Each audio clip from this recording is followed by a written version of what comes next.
At the start of the season, C9 was baptized like the prodigal son, like the forthcoming of North American like LCS. They were gonna win it all. But we've seen that they can be beaten. I still think they're a better team than us right now, and we're definitely gonna be the one to upset in that match, but we can do it. Welcome back to our coverage of the North American LCS. And before we get to our fourth game of the day, Evil Geniuses versus Cloud9, I'd like to welcome CLG's new mid laner, Chowster, to the desk. How you doing, man? I am doing good.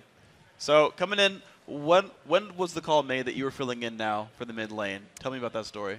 Roughly 2 days ago, I believe it was 2 days ago, they came to me and they said, hey, Dexter's visa got delayed again, like, we really need you. And normally, I guess if management told me, I would be like, no. I would probably say no, but then because Doublelift came up to me personally, he's messaging me on Skype like, we're screwed, we really need you, and I was like, all right, I guess I'll do it this week. All right, so then crash course reintegration with the team. How does that work in 2 days so you can actually get a victory against Curse?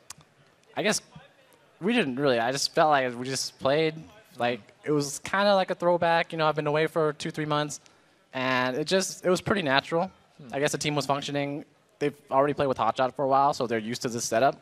So me replacing Hotshot mid wasn't a big deal. I have a question then, actually. So why is the call that everyone's filling in for the mid lane and Link's filling in jungle, when Link's your normal mid laner, both you have Hotshot have played jungle for the team before? I'm not sure about the Hotshot case, but for me personally, originally I was going to play jungle, so I actually played one set of scrims with the team as a jungler. Then I realized, like, you know, I've actually only played, I've main solo lanes and solo queue, and I haven't played jungle competitively for such a long time. And I was scrimming against C9 for so much, against Meteos, and then I felt kind of lost here and there. I was like, man, it's kind of pressure. I'd rather just play mid lane.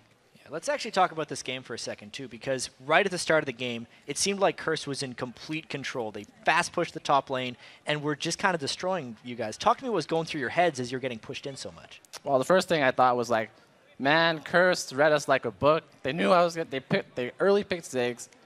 They probably knew I was going to play Yasuo into it. And because we also picked Renekton Shyvana in the first rotation, we have Renekton, Shyvana, Yasuo. We can't do anything. So it was just going through my head. No like, wave clear. No wave clear. Yeah. And they grouped early. They had really good rotations early. And we just had to make something happen. And we managed to do just that. So when do you choose to make that stand to make something happen? You were at, like, your dead inhibitor turret, like, down to, like, almost 10,000 gold or something. When do you decide, like, well, we got to try now? It's mainly pressure mostly. So we lost our tier 1 pretty much because we just got out-rotated. Tier 2, we tried to make a stand at tier 2, but we couldn't because we got chunked. And even at Inhib Tower, it's the same story everywhere. You can't just go in and die because that's the end of the game. So we waited till they're at Inhibitor, and we're like, okay, this is getting really bad. And you know, that's when we decided to go in. Yeah. But when you guys did find the fights, they actually worked out pretty well. And we actually have a clip of probably the moment when you really started turning around, you ended up acing them. I want to get that clip up on the screen. And Chowster, talk me through how you guys found this fight and what happened. Okay, before this fight, I guess 20 seconds before this fight, what happened was we really needed to engage. We knew we had to go in. So Afro and Link were like, yo, I'm gonna flank them. That's what Link said. And Afro said, no, I'm gonna come with you, because then we can get a knock-up too with Lulu, just in case. And I was watching the whole thing, and the communication was really, really good, really fluid. Like, we're going in now. We're coming in, and unluckily, like, Yasuo's ulti range, for some reason, I feel like it shrunk or something. So I was watching my ulti range the entire time, and I was like, all right, I actually have to flash just the ulti here. I think I flashed ulti to get in range, and then, yeah, just get the gap closed. Worked out. You got to the back line. You basically took down Cop by yourself in most of these fights. I got to say, you've done a really good job individually in these games. What was actually your individual prep coming into these games? My individual prep, pretty much just solo queue. I'm Challenger right now, so I've just been solo queuing a lot. It's just a little weird because I know in the early game I misplayed quite a bit because I'm not used to the... We've been scrimming, but I don't think people don't generally swap lanes too much. Yeah. So I'm not used to the pure 1v1 mid lane. Ganks still come through my mind because I play solo queue, so I kind of let Warboy run me over. So he did really well. At least by the end of the game, it seemed like you and Doublelift had a bit more synergy going over. Probably the most exciting play of the game was the Yasuo and Vayne double kill you guys were able to pick up. Let's pull this clip up on the screen, actually. Tell me how you were baiting this out and if it was intentional, because you and Doublelift really just came together. All right, so pretty much this was all planned, as I would normally say, but what really happened was I came down to the inhib. I know it's like, I just wanted to place a ward down. I was like, you know, I could die for this, but, you know, chances are they're not here. And lo and behold, I walk up and 5 guys are there. I'm like, oh, I'm dead. And Doublelift came to save the day. That's basically it. Doublelift came to save the day then. All right, so you guys won that game. Pretty miraculous one for you guys. You've got Coast up coming tomorrow. How you feeling about that game? I'm feeling pretty okay. Basically, I don't have too much expectations. I know we're coming in this with 2 days of practice, so for me personally, it's just whatever happens, happens. But I think we can show some good games. Awesome stuff. Yeah, Trasher, thank you very much for the time. Of course, congratulations on your win. We'll see you guys again tomorrow. We've got more LCS. Let's send it back over to Riv and Kobe with the 4th LCS game of the day. Yes, we do, and thank you very much, Freak. Let's get right to it. Crepo and Evil Geniuses versus Meteos, Cloud9. And with EG and Cloud9 meeting on the Rift, we can expect the unexpected. Yeah, I like these two teams because both of them have shown that they're willing to use unusual team compositions. Whether it's Teemo or Urgot, we should see some creativity during Champion Select. And now, as we get deeper into the spring split, one thing we're learning is that a lot of these players are getting inspiration from the same place. Solo queue is pretty much essential, I think, for professional play. You're playing with all these people that have a really different take on the game, so you can maybe learn something new from the way they build their champion, the way they pick their champion. It's really cool to see these one-trick ponies, as I like to call them. They're just so dominant on their one champion that they just know everything. Like you'll see a Zengi, like one example, playing like all these control champions. Gosu is one. Actually, I remember seeing him today. He plays Vayne only. Ninja Ken with his Hecarim. If they're rising just playing that one champ, then they have to be doing something right to get up there. So there's this guy named Cash Dollar in solo queue. He played a lot of Teemo. It doesn't matter what his score was, 0, 10, 0, 6. He always became a presence because he placed a lot of shrooms on the map. That gave his team map control. They get Barons, Dragons, Turrets for free. So he didn't have to do well and he could still win the game. So I figured why not try it, and it worked out. Nobody expected a mid-lane Teemo, but that's how Cloud9 rolls. You know, we even see Jat was saying Wukong kind of trickling in, coming from solo queue. People realize it, and then it just gets out onto the scene. All that I'm thinking of is McCash Dollar. Whenever you see him, you're just like, the Teemo again. You have to deal with it. So annoying, those shrooms. Yep.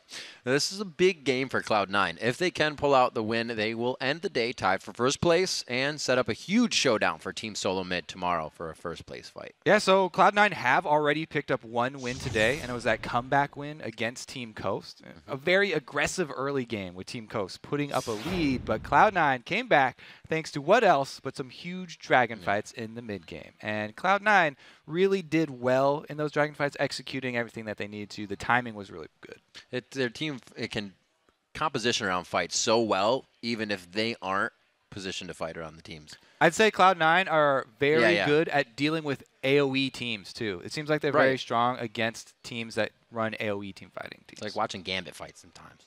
Well, Cloud9 has already hit the Rift once today. The last time we saw Evil Geniuses was last week versus XDG. Crepo and crew pulled out an old-school bot lane comp, and they came away with the win. Yeah, they did go kind of retro there versus XDG with that Soraka plus Urgot combo for the bottom lane. And they showed that they can improvise in Champion Select. Snoopé revealed in his interview that that was not even planned. Yeah. They had been picking, they picked Mundo. They thought he might go top lane. Didn't quite know where each champion was going to go. And that only came together once they saw the Champion Select really play all the way out. But beyond those throwback picks, Pobelter had an amazing game on Gragas, going 7-2-4, just outplaying every mid lane gank so well. He really pulled ahead for the team. Right now, we're going to check out the starting lineups. On the blue side, it is Evil Geniuses. In the top lane, it's Inox, Snoopy in the jungle, Pobelter, as we were just talking about in mid lane, Yellow Pete at AD carry, and Crepo on support. And on the red side, it's Cloud9. Up top is Balls, Meteos is in the jungle, the mid is high, the AD carry is Sneaky, and supporting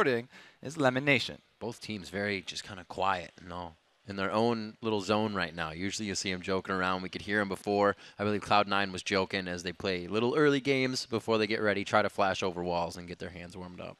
Yeah, definitely getting warmed up is a big part of this. That's why, Cloud9 actually having a win already today, maybe coming in here with an advantage. They've already really had a good chance to warm up.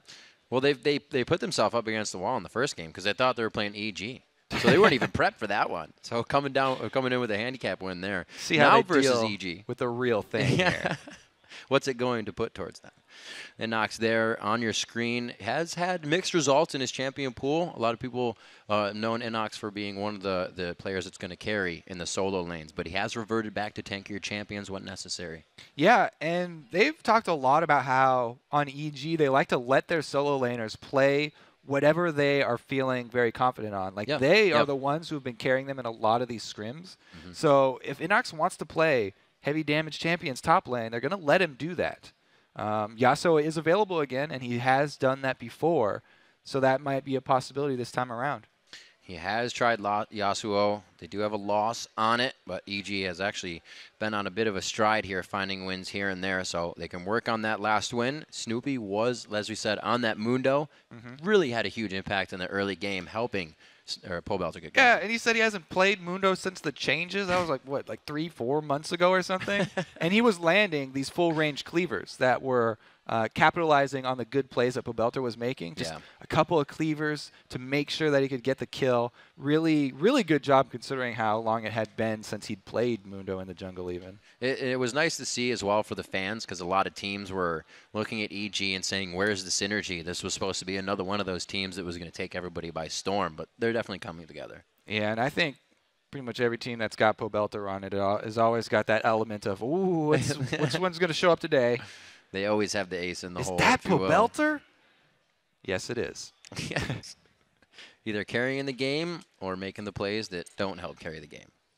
That's what you need, a playmaker. We saw it last game that something needed to be done. And they had a Shyvana Renekton. It makes it a little easier to make things happen, but this is the guy we'll be looking for in the game. Maybe getting Gragas. We've seen him on 6 different champions so far as he's played, so we could see a 7th here today.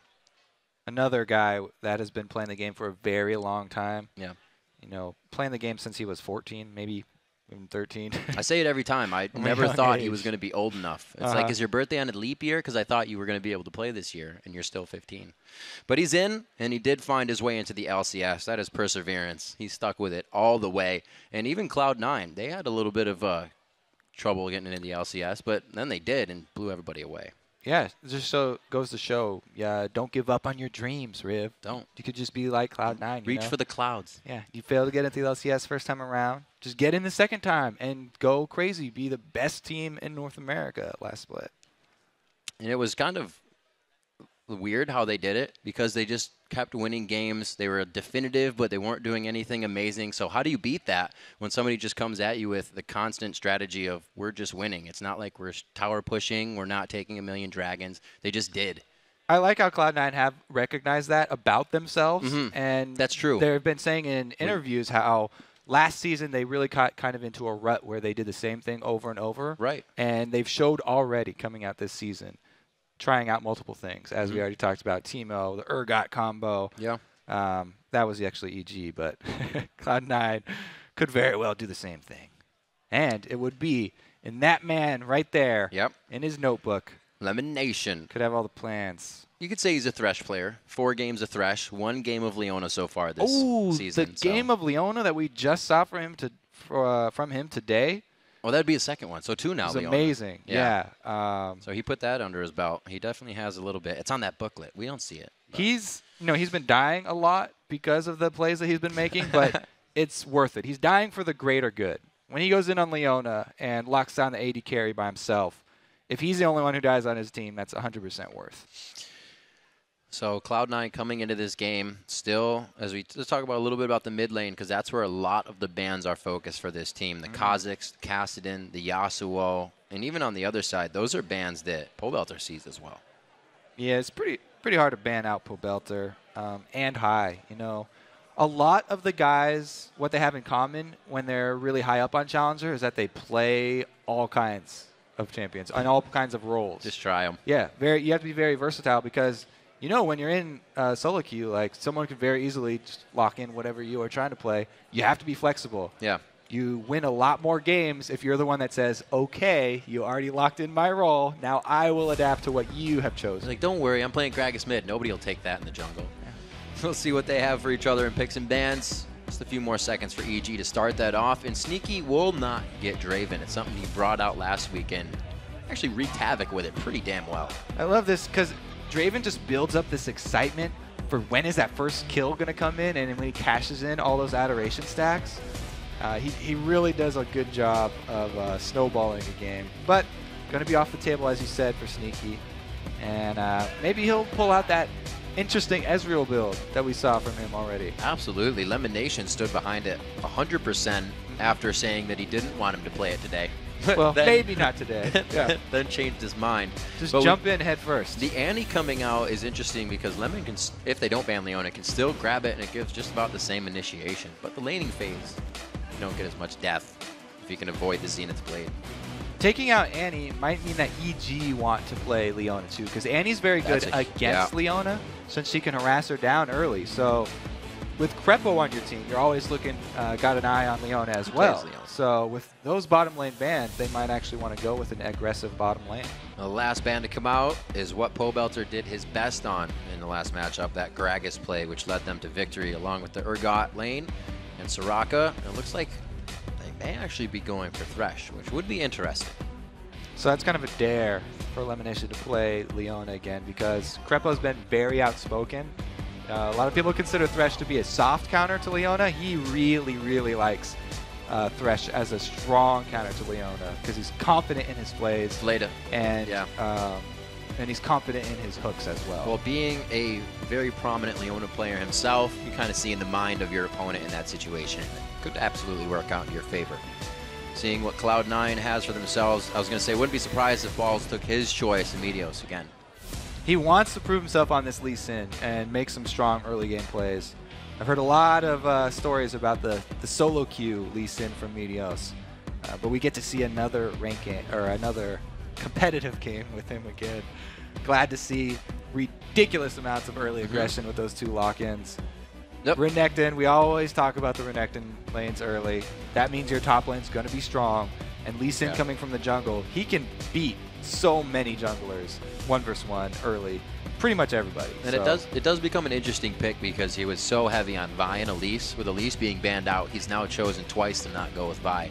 So the Lee Sin's working for him so far. Lucian actually being picked up here for Yellow Pete, and that will be his second time playing. Yeah. Lucian and Caitlyn. So, or not Caitlyn. Excuse me, Kale. Lucian and Caitlyn would be a poor decision. But maybe. Lucian and Kale would be a good combo because that Kale has become sort of a terror in the late game. Yeah. We've seen so many games go long enough for him to get the full Nashor's Tooth plus Lichbane plus Void Staff combo where he obliterates any target regardless of magic resistance. Yeah, and this actually is going to be Pobelter's 7th different champion played in the LCS, a new one every game, so he's keeping it mixed up here. And we'll see if that is going to be the help that Lucian needs with the intervention. On the other side, we do have Jinx, and the Leona will be grabbed for elimination. So they're going to match this this early game duo here. He's taken the challenge, taken Leona into Thresh. Now, the only question will be if they call for a lane swap. We've seen a lot of Jinx lanes do lane swaps, even into the tower changes, because of the attack speed and because of the power that she has. Yeah. Of taking down that turret early. We saw the effect it had with Nunu. That was insane. The question really becomes, what do you do after this lane swap? Because freezing, I feel like freezing is a more effective strategy now because your top turret's going to last longer by default. You have more time to clear the rest of the board and prepare yourselves for the top turret going down, that when you freeze it, you don't have to worry about the assassins coming in. You don't have to worry about the other objectives on the map. See the Vi possibly being locked in here. Snoopy will take that under his wing, and Yellow Pea is going to go for the Ezreal. This will be, or no, wait a minute. See, it could have been a Caitlyn. Yeah, I knew the double AD was coming in. So this is going to be very interesting to come into these lanes. Are we going to see a mid lane Lucian here? All right, so both of these AD carries we've seen built with Blade of the Ruined Kings and with Trinity Forces. So even though they're both AD carries, they're both very mobile AD carries that can fend for themselves in team fights. So these two don't really fall into the trap that a lot of dual AD teams run into. But Renekton can stack armor very early. So I'm interested to see how Cloud9 deal with this. Right. Well, We just got word that there was a keyboard error that locked that in. So we're not going to see any Lucian Thresh mid or any cool lockup or any cool combination there. So we'll get them back in. So you got excited that time. Yeah, a little bit. They got me. They got me. So we'll get them locked back in. But you did see the main composition somewhat. So was that the actual team that they're running with? That I'm going to go ahead and say the last pick was incorrect. Okay. Never mind then. We won't analyze that because that'll be futile. Lemon Nation, though, this might be a preamble for something that's on the next page of his notebook here. You know, he's got several chapters in there planned out further down the road. He's going to say, I'm going to choose my own adventure, and they picked Ezreal. I'm scared for when we get to the wedding chapter, the red wedding, because what's going to happen? They're just going to pull out all Vladimir and all. So as we get back into the champion select of this game, we saw that Balls was able to get Renekton. He already has a victory on that champion. Like you said, super safe lane there. And Inox is going to have his work cut out for him because Balls is not one to lose his lane. I'm very interested to see what the last pick actually is because a lot of people have been taking a couple different strategies into Renekton. Very popular now are Shen and Trundle. Those are pretty much the two that I really like going into Renekton. I mean, Mundo's always an option, but you do give up the early game and you just try not to lose too hard. Right. I'm much bigger fan of the Shen and of the Trundle because they have such big impacts later. Shen, he can actually stay fairly close in CS with Renekton. Right. Because, you know, he's got the Q just and he's Q got his day, passive. Vorpal Blades. And he has pretty good sustain, whereas Trundle can actually fight him a lot earlier than most other champions can. And we've seen a lot of people have success on both of those going into Renekton lanes. And we're just waiting to get Crepo's keyboard. It defaulted to a different language, which resulted in the erroneous pick that happened just now in Champion Select. So it's not an Ezreal that we're looking for, and it looks like he is completely set. Nothing to worry about on that. Nice hairdo he's sporting now, too. Yeah. He's got the bun in the back a little bit. That's a Belgian style for you to go along with this Belgian keyboard that's causing all these problems. No, All just right. kidding. So we will see a last pick coming over. Word is that was actually going to be a Mundo pick for Inox in the top lane. So so we go with the boring one. M is E in a different language. Mundo, as we said before, you know, he's probably going to take teleport, probably going to lose out early, then become a beast late game, as we've seen. This is a story that we've heard before. Inox has taken it to the Rift twice. He has a win-loss on it, so it looks like they're trying to make this one a win, but it's going to be hard. Cloud9 is set up for these games. We heard Lemon Nation talking about it earlier. They actually expected to go into this game first and still did pretty well in their initial game, so they are a team that can adapt quickly. Yeah. My question always in the Renekton Mundo matchup is how close can Mundo stay in CS? Because we've seen a couple times where he just comes out even, and in that case, it's actually a big win. Nobody dies, but he had a pretty big advantage. Yeah, Mundo hops into the fights, and you're like, well, this isn't what it looked like in lane. He's a little bit stronger. So that is locked in for them with the Mundo pick. Lemon Nation has Vi, but he is now to select whatever mid laner they're going to get in here for High. So it'll be quite interesting. High, like we said, has been playing different champions throughout pretty much all of his games and into the last game.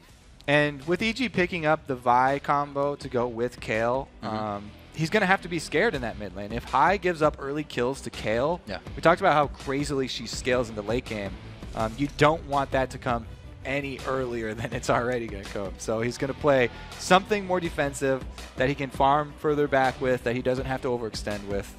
One of your favorites. One of my favorites. Absolutely love the Orianna pick, and it's going to be synergized with the dive comp that they have out of 3 members on their team. So yeah, exactly. Meteos and Balls both can get in there pretty well. Lemon Nation, if he lands the same ultis and Zenith Blades that he's been landing, he can easily get a good combo there for High. I like it. The Kayle pick was very nice on the side for Pole Belter to really stop a dive, maybe on Lucian, or like you said, give Vi that ultimate into the fight. And we also see that it can all, like we said, come back for Cloud9. They have the dive to get in there. Both teams, I expect to be in each other's face a lot this game. I also like the switch of strategy from Cloud9 since the Kayle is already picked for EG. They go more AoE So instead of focus on one person down, spread the damage out. Kale can only ult one person. Yeah, you have constant DPS. Intervention only lasts so long while the teams load onto the Rift. Let's check out who you think will come out on top. According to LOLesports.com, 76% of you believe Cloud9 will walk away with the win. And that's actually, I'd say, a pretty good number. They had 90% earlier. What did Coast have against them? Yeah, exactly. Like single digits Yep. there. So EG got a bit more fans, I guess. Definitely getting that click into the plus up, thumbs up vote. We'll see what they can do as they get into the game. As we said, if you kind of walked away during Champion Select, it wasn't an Ezreal pick. It comes in as a Mundo for Inox, and we did just kind of go back into Champion Select, and an Orianna for high and mid to round out these compositions. Cloud9 is a team that doesn't so much take the early game in their favor, but they have been this week. They've been warding a lot more and controlling it. Yeah, and especially warding around the dragons and focusing on the dragon control, which is going back to their roots. So with this team, I don't expect much different. You know, they've got Renekton and they got Lee Sin. So the composition just leads to that. Should have some similar focus. Just kind of hanging out. Early game, Cloud9 versus EG on your screens, and we are on to the Rift. Game 28 here in the NA LCS Spring Split, and we are underway. All right. And we have all Doran starts. Nothing spectacular here.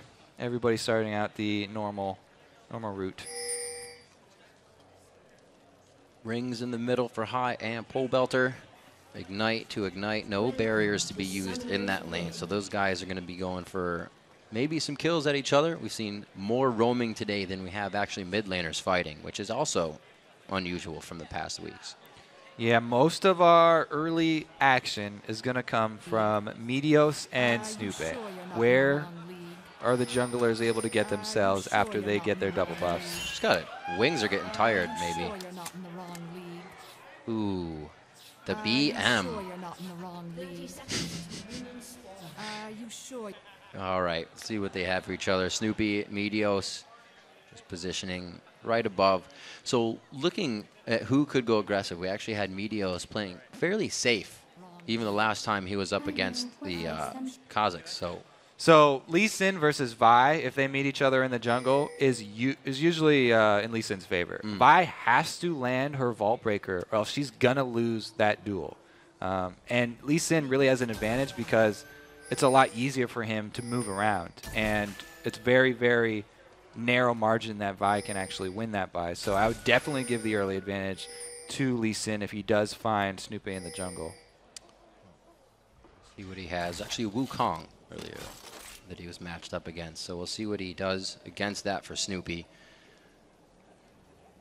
And we are going to have a bit of aggression here. Yellow Pete, Crepo trying to waltz on in, but they are going to be walking over wards. So you can already see High moving into this as well. Right. So they stutter step on that blue just to make sure that there's not going to be a... Well, they can't make sure there's not going to be a steal because Sneaky shot one too many bullets out of that minigun. Sometimes you forget your attack speed goes up a little bit, but he's going to be spitting out those zaps pretty good in lane at least. We'll see if they utilize this, and they have to. Maybe they can actually get Snoopy or Sneaky killed and then transfer back. Also, the experience that you get from killing blue buff is going to be a pretty big... Whoa. So with this, I feel like Hyde takes it into his own hands to go aggressive in mid and already start to create game pressure. I feel like this is what Bjergsen was talking about when he was talking about little things that he's learning from High and how High plays early levels a little bit different than what he was used to before coming over here. Okay. That level 1 Orianna aggression, burning down that Ignite as well, enables him to be the one shoving this wave and enables him to be the one in experience advantage. As you can see, he got level 2 there first, took another advantage to land that harass. He's actually going quick QW. That's going to burn his mana out quite hard in lane, but he's getting the auto attacks in.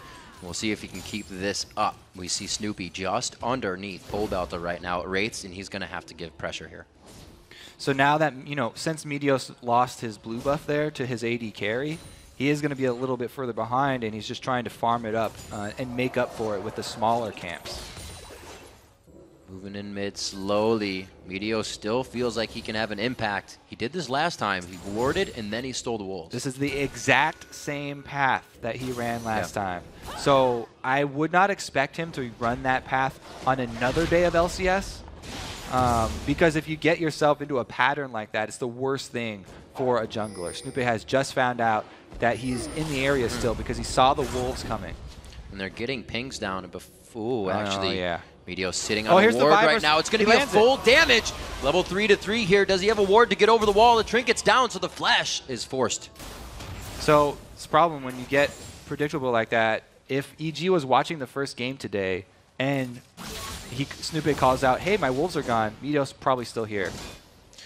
High getting attacked a little bit. That E of Pobelter still proccing quite hard. It looks like they're going to trade even in the end. High just chugging another potion there, though. Since he was the one to go aggressive early, he already made Pobelter use both of his health potions. Now, before we get too far away from the blue going to Sneaky, what kind of information does that or allow Snoopy to do, seeing that the jungler doesn't have his buff and it's in a lane? Well, he didn't really make anything happen. Lee Sin is like someone who does not need blue buff that much. It's not like, oh my god, I'm a moo-moo and my blue buff was stolen. I'm going to get invaded now. It's Lee Sin's going to be fine on his own. So you can see how Snoopy just... Like the best of the worst. Exactly. He went for the just to cover his own jungle. Just on the outside of the Vault Breaker. Would have done some nice damage, but Balls kind of reads that one and puts himself in a safe position with the hard hat on. That means that Meteos now has vision onto Snoopy, and it looks like he will put himself in the river now, top or bottom. He has his choice. The Bush ward here from Crepo is helping them, but they're still getting zoned out down there. Meteos with a nice little gank around mid. Quickly getting in to get that cripple down. It's not going to be enough damage. Good shield onto Meteos in the synergy in mid. I like that gank mid. Oh, here we go down bottom though. Elimination. Very nice chompers onto Crepo. So after the gank mid, Meteos, true to form, shoves the lane here. He taxes a little bit, and they get it into the turret. The purpose of that is not only to try and make your enemies lose CS, but also to draw out the enemy jungler. Since Meteos showed first, if Snoopy did not come to lane, then they would have to worry about counter. Great grab, taking advantage of Lemon Nation trying to be off warding, but now they engage. Support to AD and the other way around. Yellow Pete taking a lot of damage. The last missile hits at 110 HP. They stay alive. Everybody's still with their summoners though here. This could very well turn bloody because after a fight like that, both teams should be calling for their junglers. You can see just how much force Cloud9 puts into how sure they are. Kale saw Meteos coming what a down. Call from him to find Snoopy. Very nice job. Meteos actually just seeing Snoopy. Gonna get the kill on this one. Will he have it? Does not. He connected the Q too early. If Meteos hadn't had to burn his flash in his escape up top, he could have flashed in front of the Vault Breaker there. Yeah. And at least made Snoopy blow his flash. But because it wasn't up, he's able to escape. And as I said, both junglers down, or both teams should be calling their junglers down bottom after the last fight. Meteos counted on that. He did a very good job predicting the move from Snoopy. And the wards that they are placing here, very deep in the jungle, are allowing Meteos to make these moves. That Wraith ward does a lot of work. Anytime Snoopy goes to the bottom half jungle, Meteos can then play around his movements. And it really is synergizing perfectly. I made the comment that Sneaky and Lemonation didn't used to be that aggressive AD and support. They had that lane pushed up all the way, and they've been doing a great job at keeping Yellow Pete and Crepo behind. And a little bit in CS, but also in levels in the lane. You see the BF sword for Sneaky now, and we'll see how they keep in that lane. Pobelter back with the blue buff. We'll see what these guys have for each other. Yeah, so the bottom lane there, Yellow Pete and Crepo, their CS has just shifted a little bit. Crepo took a little bit more money because Yellow Pete has recalled here. Can he get the cannon minion? That's the one that's important. There we go. Cash money for Crepo here. He's going to be a rich man. Looks like that's the only thing he's getting. The jungle presence hasn't been too much down in the bottom lane. Snoopy's been focusing that top, keeping Pobelter safe from a lot of Meteos. And on the pink ward there. There you go. Find a pink ward because Meteos is pretty much living in the jungle of EG right now. I usually really like defensive pink wards because those are the ones that last a lot longer. Right. But Meteos doing so much roaming on this bottom side, able to find that one out way before EG wanted him to. Red buffs on both sides. The ganks become a little better for both the junglers, but who's going to be able to pull them off? We're still without a first blood here, coming up on 9 minutes in the game, and CS really the only thing that's putting us back and forth in this gold lead. Well, a lot of the ward coverage in the jungle for Cloud9 is all focused on the red side. But at this moment, Meteos is making his move up top. So I think he might just be going for some counter jungling here because Inox still has his ulti available. It would be a rough dive to pull off there. Oh, there's the command shockwave back and forth. The ignite not there with enough damage in the auto attacks. It's going to be a walkout by Pobelter, but it's still danger in the top lane. All right, so Pobelter's playing with fire here. He does have his ulti and both his summoners, but the rocket's on the way. Oh, so close. So close. I think they called that one from the bottom lane. Snoopy just on the outside. He's level 6.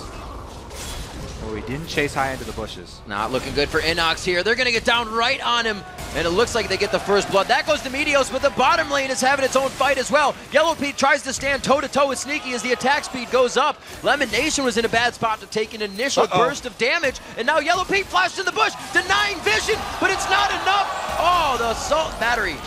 Little too late. Yeah, he wanted to save his AD carry's life with that, but they're going to have Dragon Control because both members taken down and because Meteos showed up top. This is something that happens all the time. When you gank top as a jungler around 10 minutes or past, then a lot of the time you can easily answer with a Dragon.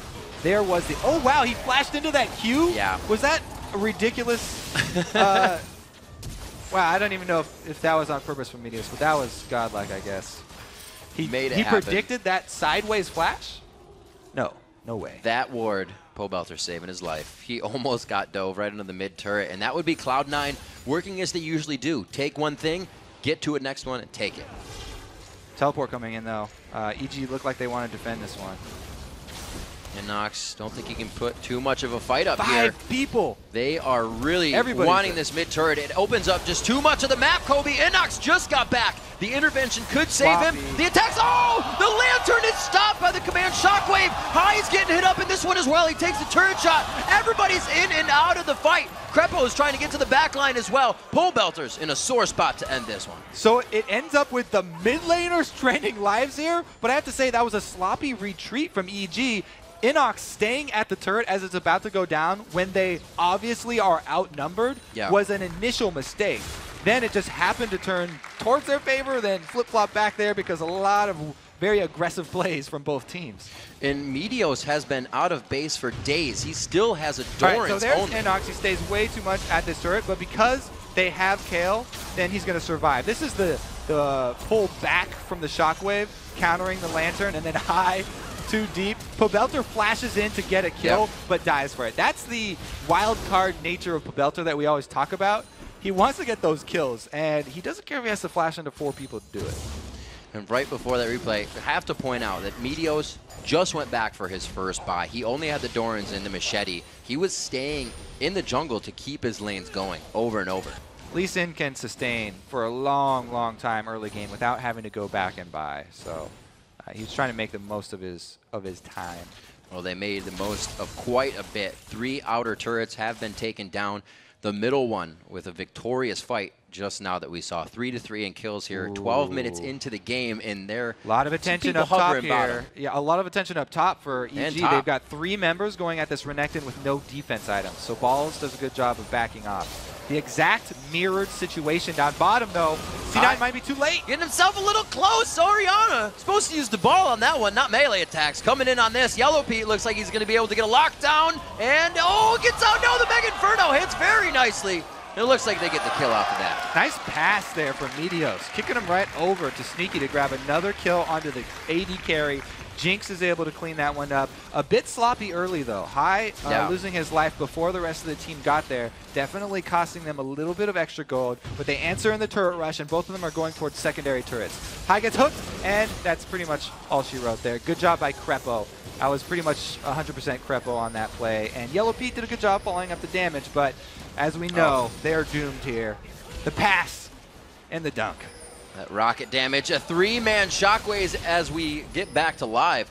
Inox and everybody taking good damage from that, and it deters them from taking the turret.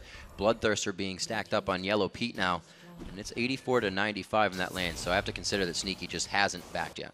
Yeah, looks like they will recon now. He's got almost 2,000 there to spend. Let's see what build he goes, since he's already got the BF sword. Probably just get Bloodthirster, yeah. Pretty classic Jinx there. Almost everybody gets that. It just adds to her turret killing power and also sustain in the team fights. Easy choices there. Quickly going for a little build-up damage. We got the Ninja Tabis coming out fast onto Lemon Nation, but even faster, the Aegis build for Crepo. That's pretty interesting. Yeah, we don't see a lot of Aegis Rush, but it will help out with the AoE magic damage that Cloud9 went for with High switching over to Orianna mid. And a little bit more team play there for Crepo. But he does give up the ward coverage that an early Sightstone would. And we'll have to see if that comes into play during the next Dragon that's going to pop up here, because Cloud9, as we said, have been focusing on those. And you can see it in the money that they're willing to spend on all these wards and even pink wards around Dragon. EG holding off right now as Yellow Pete grabs up the red. Like you said, a little bit of control going around Dragon, setting those chess pieces in place. It's now a minute ahead of time, but they will be prepared for it with that pink ward down. And still only focusing the bottom half of the jungle with wards, not so much the top. That's just split push zone. Lemon Nation, just giving a little love tap to Snoopy. Everything's kind of stalling out. Did they mistime Dragon? I feel like they're waiting around it for a long time here. Maybe they're just trying to make him play in the bottom side. Could be true. Try to draw them into where they have the advantage. I mean, now 3 pink wards going down on that side. They know they're going to be there for a while to guard that. Right. What they're doing is seeding this top side of the map. It's allowing the Mundo, who has teleports, to push it in. There's a face-to-face engage here. It looks like Snoopy's the only one in the party. Who else got an invitation? Because nobody's there from EG. Whoa, he went a little too far right off the screen. Meteos safeguards back to a ward after getting too much. Definitely sloppy here. That was obvious miscommunication from EG. The Lantern came out even really early, as Snoopy aggressed even after the Lantern was thrown. So definitely only half the members wanted to fight there. Well, that's an ultimate down from Vi. Lemon Nation taking a bit of two-man Shockwave. Hill going down so fast. Great job with the rocket from Sneaky, and they continue into the fight. Great positioning here from Cloud9. Running through the dissonance is going to give them a bit of speed up, but they take off, slow it down. So that sort of mistimed fight, putting EG on the back foot, is just in time for a Dragon for Cloud9. They'll gladly take this one. And the giant wave that Mundo was building up top has actually not even gotten to the turret yet, so they could actually go back and save that gold before it all is lost to the top turret. Well, they're going to need that gold as well, because without that Sightstone, everybody's forced here to keep buying consumable wards on the side of EG, and they're not getting too much jungle back for it. Interesting. So EG, they go to finish off the turret, which is good. They got their global gold, but again, that big wave is lost, and now they've put themselves in sort of a compromising position. Oh, he didn't want to find that. Yeah, he's all right. Never mind, it's Meteosa who's in the compromising position. Sometimes you don't have everything warded and you walk into danger. Meteos finds that out, and I think Cloud9 will adapt a little bit more with wards, because you see the bottom half and it's pretty lit up. Wards are a limited resource, like a light bright. And they've spent pretty much everything they have around that Dragon area. 3 pink wards in the river. Those are still the same ones from what we just saw. Regular ones in that red side jungle. Oh, they heard you. It's Tuna. Sorry, Kobe. That's not funny, because we don't want to give away tricks like that. Hey guys, there's pink wards all over the river. 5-3 in the favor of Cloud9 right now with turrets. The 4,000 gold lead. Inox is trying to thwart by split pushing this, so Cloud9 can't use all that money that they have and just fight. Now the answer for Inox split push, interesting to see what they'll choose. At this moment, it's Sneaky. Like, there's not a lot of kill potential for Sneaky. I think they just want the money on him, so they're just trying to have him soak this up. But eventually, when Mundo does start to get big, they'll have to use somebody else. Oh, here's the hard initiate Snoopy again, so deep. Can anybody follow this? It's going to be the intervention going down. Oh, he gets out just past the solar flare. A beautiful command shield into the shockwave onto Meteos, and they start to retaliate. So Inox didn't have to burn his teleport here because they did not want to follow that one up. This is, again, Snoopy went so deep there, and he got kicked back, by the way, by Meteos.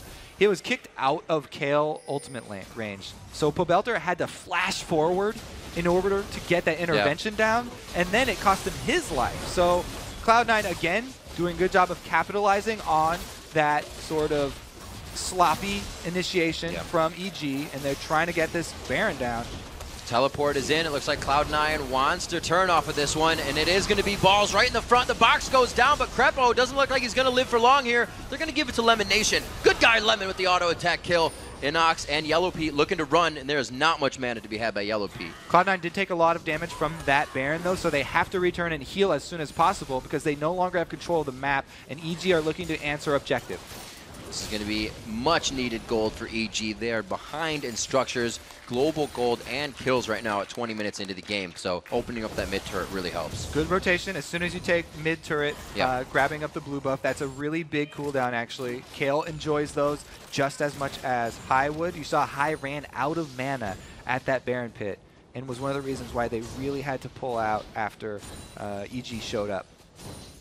Cloud9 is adapting with these wards. You see if it's kind of transferred a little bit towards the top side of mid lane now. So they're going to start having control over the more important Baron pit. Looks like it's a kind of a slow swap out here for sweepers. Only one for Cloud9 there, Lemon doing his part. They're more concerned with buying pink wards than using a whole bunch of sweepers to clear out the wards. As I say it, he grabs two right there. Good shot, Lemon. 2 pink wards also being bought up here. Crepo has one to himself, and Snoopy coming out of the base got himself one. So they are looking to gain back whatever they can, but those will only be placed when they have control over those spots, and that's scarce right now. They just barely saved that one right there. He's going to go down in a single another hit. So again, this Inox split push. I'm wondering what Cloud9 are going to do about that situation. Because they don't really have a super strong duelist besides Renekton. And Renekton's really, you know, with that Hydra, just looking for like pushing and wave clear. So they saw him walk in here, and Cloud9 know that this ward is here. Oh, man. So this is a good bait, but they're taking Baron damage here. All the debuff as well. They all thought they had an extra 1,000 range to engage. Get a little scared there, but they go back and forth. Now, knowing where the position is of both teams, they kind of walk it down parallel. Jungle side and mid side goes in onto Meteos. It looks like Lemon Nation tries to get to the back line, locking down Yellow Pete perfectly. And it looks like Crepo is going to be able to stay in the middle. By going down first, Snoopy won't be able to put out any more lockdown or peel. Pole Belter following after. Kale not two-shotting people in these fights.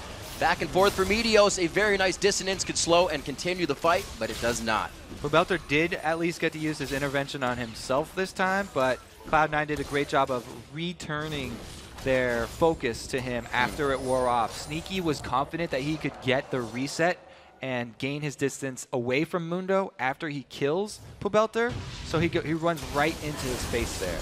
Sube wanted to take this engage, and it was a good chunk out of Meteos. But you can see Balls doing so much work on that back line. Yeah. Balls basically had both Pobelter and Yellow Pete held up.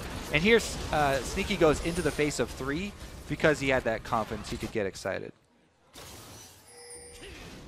These lanes have gone pretty even. We talk about Balls, we talk about Inox and what they're doing in the fights. It's only 187 to 168 there, but Balls and the team have just been getting things going. 2-0-4 in that top lane, and that's why he's usually on top for Cloud9.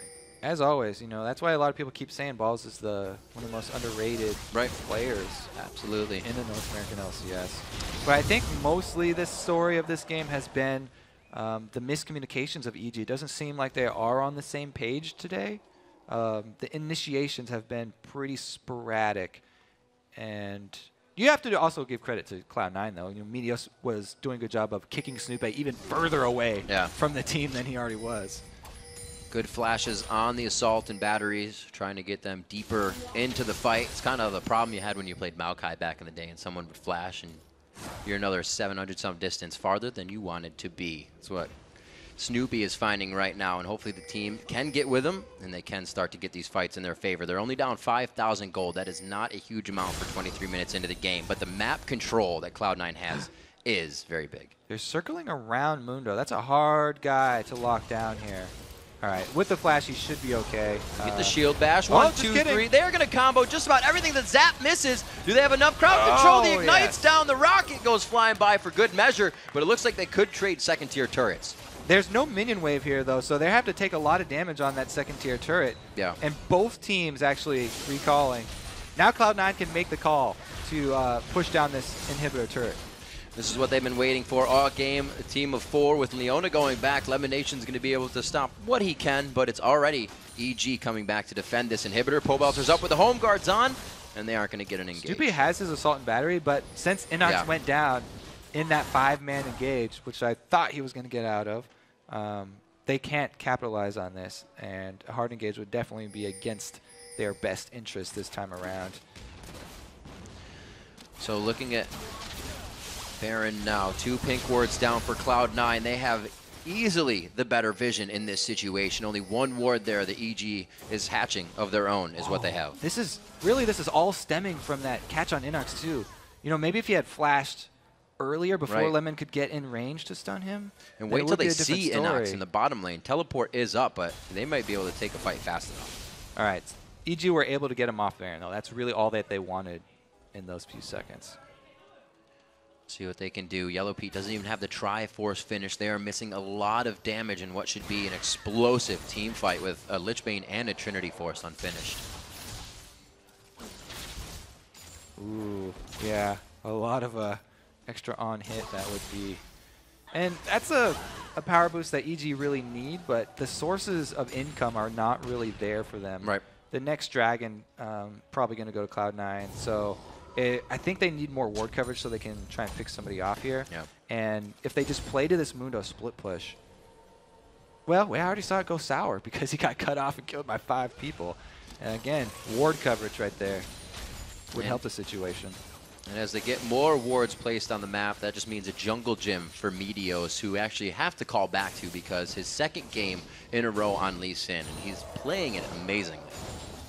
He has done a phenomenal job of setting up kills, but the rest of the team here, Cloud9 all playing really well.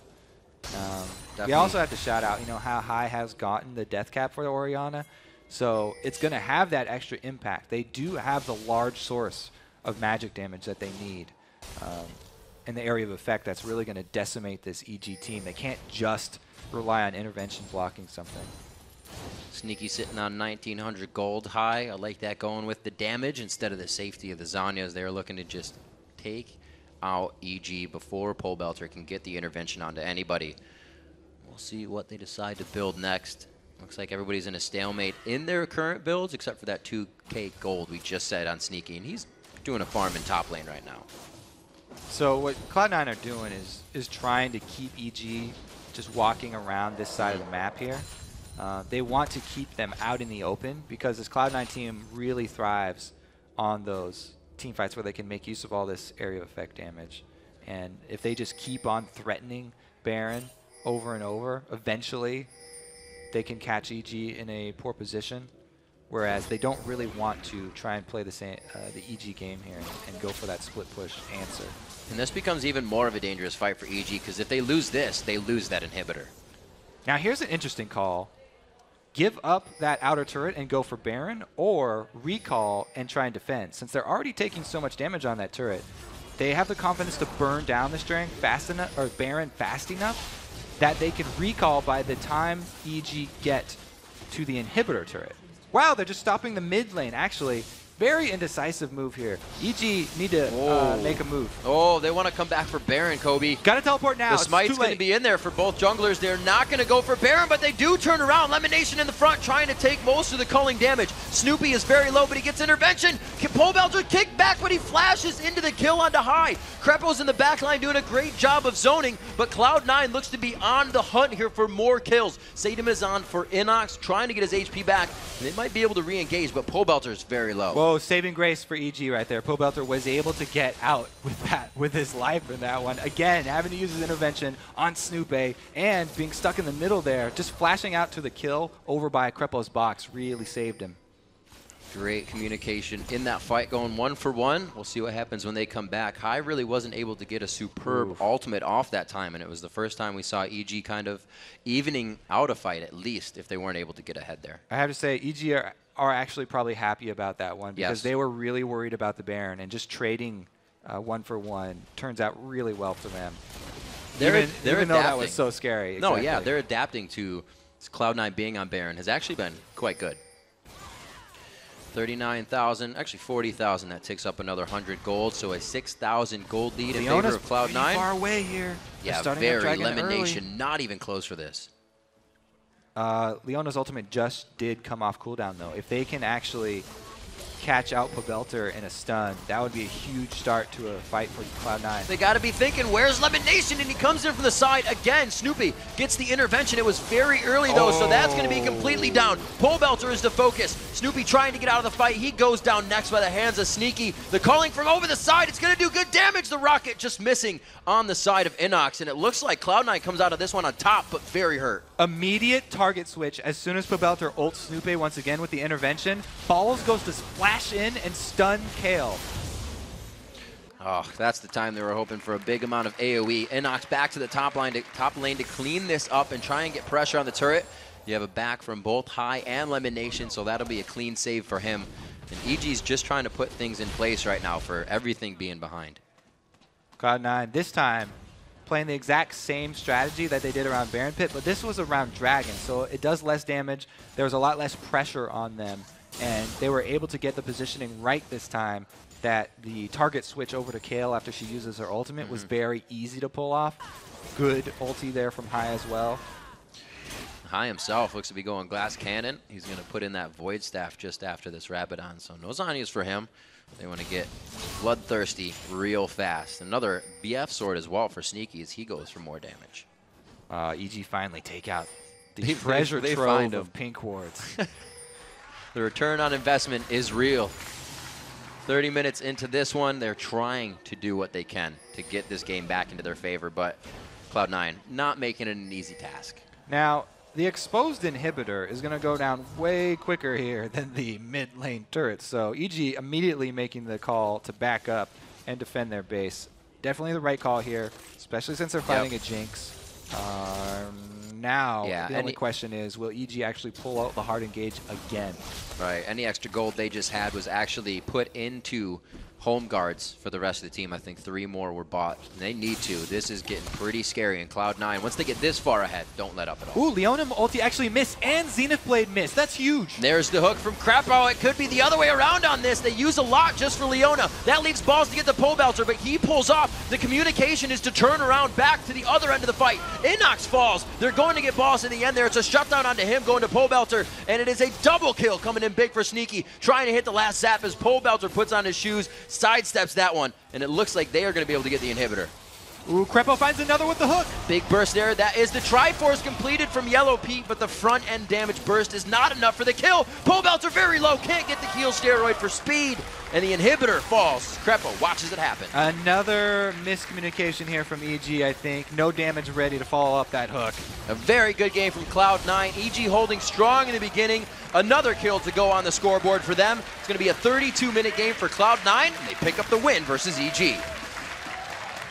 Yeah, congratulations to Cloud9. Every time EG gave them an opening, they just jumped on it, immediately turning it into an objective or some sort of ground to gain. And they really looked hungry in this match. Meteos again on Lee Sin as the teams get up to go over and shake hands. A fantastic game. I think he had 17 assists on his previous game, 4-0 and 14 this game. And Lee Sin wasn't even a champion he's played before this. The rest of the team to just keep going. Immaculate play throughout the entire game and amazing warding. The warding was definitely over the top for Cloud9 this game. I have to say, they did play the Vision game quite well. It's something that EG kind of struggled on as well. We saw Krepo go for the early Aegis, which he believed the team needed because there was so much roaming, and that cost the team to buy a lot more wards. That is a good point. Not having the early Sightstone can cause you to give up that early ground for the important early dragons against Cloud9. And it's especially different when you play against a team like Cloud9 that can adapt, and you kind of may think you're behind even more once the first fight happens. And it gets in your head. You're like, these guys know what to do. It's going to be even harder that we just lost that first fight. Yeah, especially going up against like Lee Sin and Renekton in that early game. Hard to overcome those early fights. Pobelter not really having an impact on Kale. We said this was, again, a different champion that he has played going into every game. He's played a different one. not working out so well. Gragas had a bit more of an impact for himself, and I think Kale, he needed to roam, but he was just getting pushed in. I kept on feeling bad for him because he was, every time he'd use intervention to save someone, the whole Cloud9 team would just turn direction right on him, which is exactly how you're supposed to play against Kale. But, man, yeah, he kept on having to overextend to try and save people. It might be one of the first games I haven't seen a Kale be able to, like, 2v1 people on the map or explode something. Cloud9 made sure to shut down the right things, and I guess they were prepared for this game. They came in thinking it was their first one, but it didn't matter that it was the second. And 2 down. They still have one more game this week. Tomorrow, they're going to be taking on TSM. So looking at the clash between the 2 top teams, they're going to have to go back tonight and prepare everything for tomorrow's game, because that one is going to be very exciting. It'll be interesting to see who's our MVP this week, because Bjergsen took it 2 weeks in a row, and that's who they have to face tomorrow. So they better have their wits about them if they really want to get that match under their belt. All right, everyone, with 4 games in our rearview mirror today, let's take a look at the standings. In first place, it is a tie between Cloud9 and Team Solo Mid, while sitting all alone in third, it's Dignitas.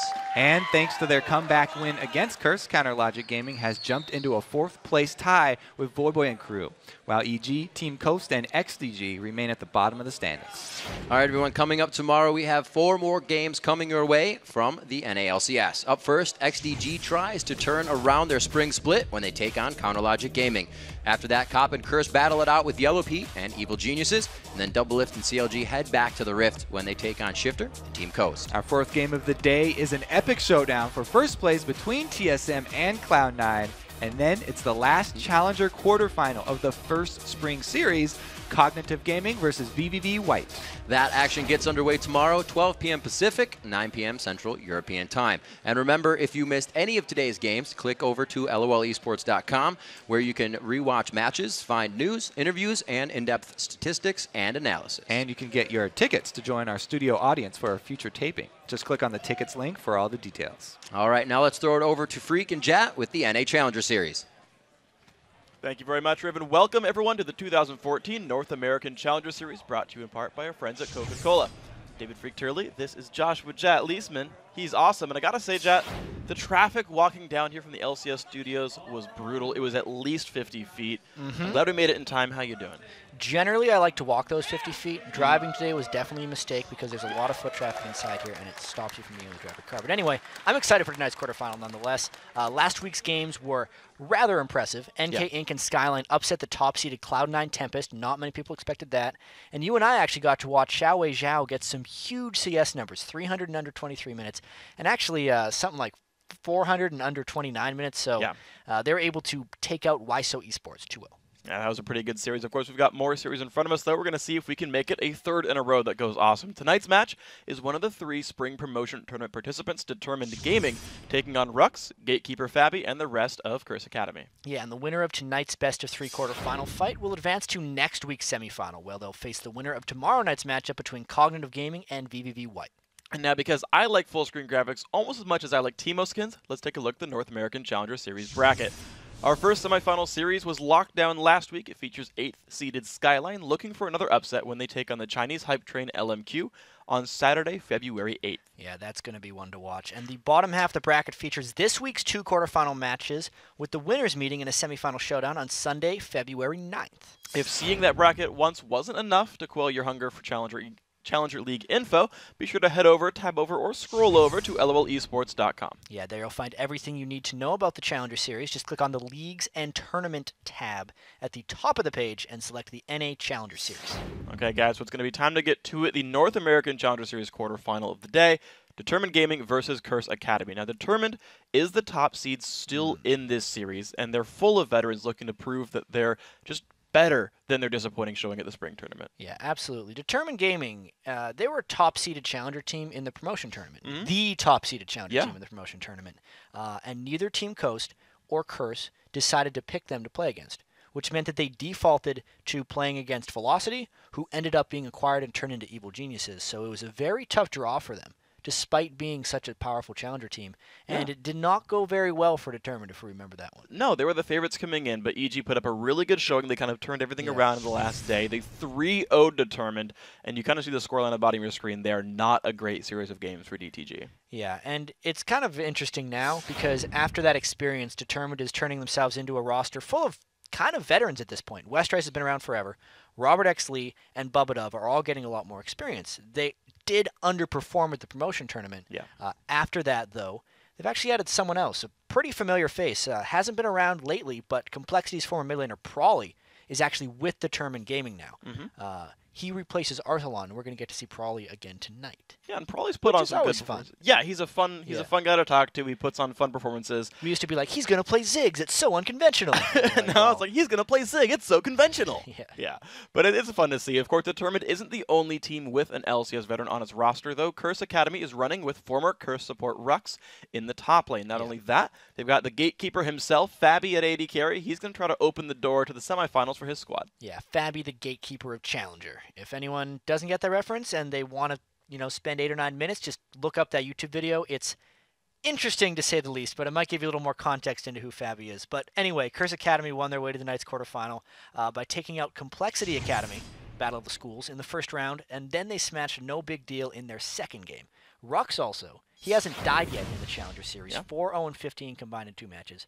And so far, the Fabi that showed up has been the carry Fabi, not necessarily the Fabi who feeds, so it's all good for them so far. He's put up a KDA total score, 10 kills, 2 deaths, 15 assists in the 2 contests. He's like the AD carry version of Pobelter. But Fabi doesn't have a I guess Smurf. that's true. That people is that Fabi or is that...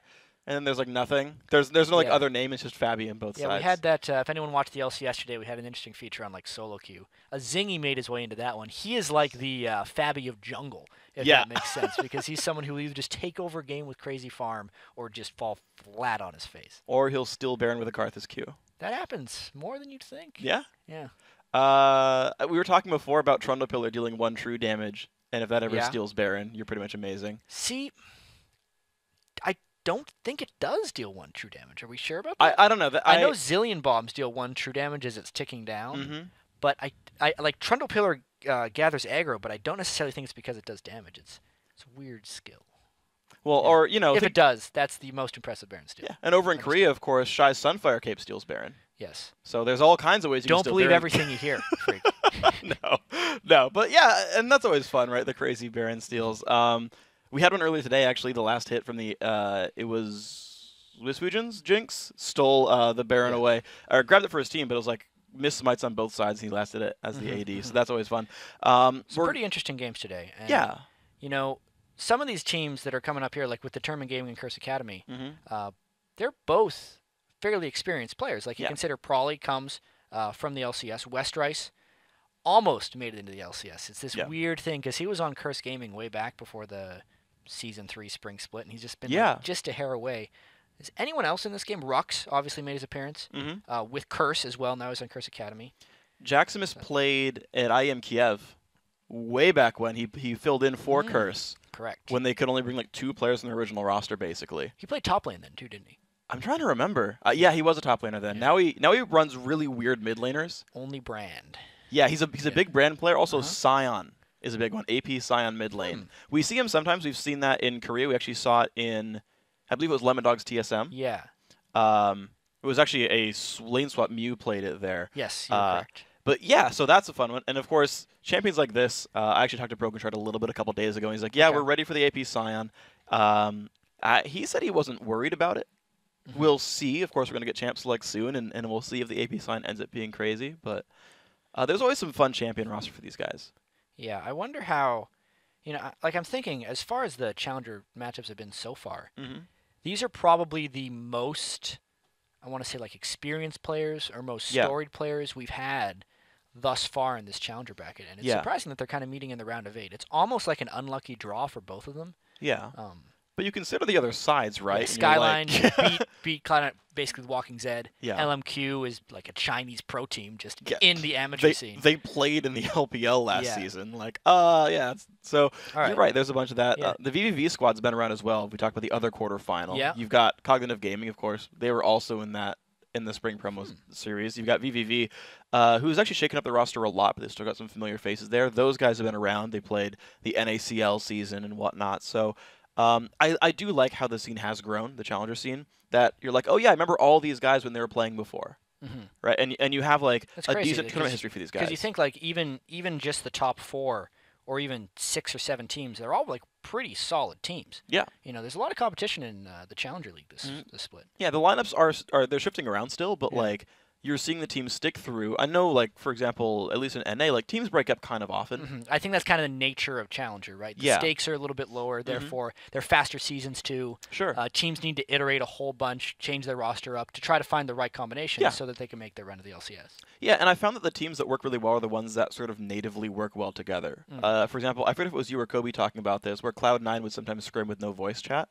Yeah, that was actually earlier. We were talking with Medios. Yeah, and it was just like, yeah, because if we instinctively know each other, then it's much easier. And sometimes you just get a group of players who they always know without thinking what's going to happen. A couple of my friends I play with, and if we do a bot lane, we'll both like, oh yeah, we're totally going to flash for that kill. Without speaking, it's like, oh, we're totally screwed, let's just go for it. And it was like, oh, we happen to communicate that properly. Yeah. Every once in a while, you get a player that you're always on the same page. Yeah, it's an interesting thing about League of Legends, and this is a bit of a tangent. Gonna bring up a different game, but it's something I experienced when I started playing League of Legends that makes it kind of unique to other games. So I used to play a game called Guild Wars. It had really slow team fights in the sense that healing was like so overpowered in that game that pretty much no one would die unless you literally called down a spike and went 3, 2, 1 like on voice chat, and everyone used their abilities like in synchrony on the same target to beat like the healer's reaction times. Yeah. So that game was actually just like a bunch of chatting as you're in like this long 15-minute team fight. Whereas when we started playing League of Legends, it was entirely different because we would be chatting the entire game when we weren't fighting, but then as soon as fights started, everyone would go quiet because there is too much happening in the League of Legends team fight to like actually talk and communicate effectively like when you're first playing. Oh, sure. Great communication team is what we had, but when team fights were happening, everyone just didn't know what to say, which is why, to get back to your point, the natively people that speak elsewhere and just kind of know what you're going to have to do, I feel like that's kind of required for League of Legends team fights. You just have to know and be able to react in an instant.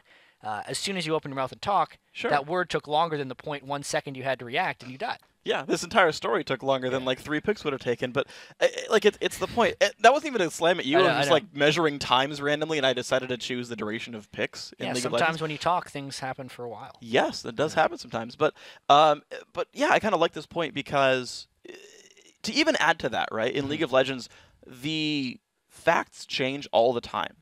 Like, okay, a jungler ganks you. Next time he ganks you, he's 3 levels higher, and it's like, oh, by the way, now Elise can stun. Yes. Or now she has a bunch of magic pens, so you better have kept track or pressed tab when she showed up, or seen her through a ward and been like, by the way, next time the jungler ganks, she'll 2-shot me. Changes the entire dynamics. You both need to know that as well. Leona hits 6, suddenly the lane swaps, and now Leona's the aggressor who's been getting harassed all the time. The variables are just constantly changing on you, and you both just kind of need to have the same agreement of calculation. That's why, like, every time something goes wrong in League of Legends, people like to try and talk about why it happened. It's usually pretty important to do so because you have to just get on the same page through trial and error sometimes. Oh, sure.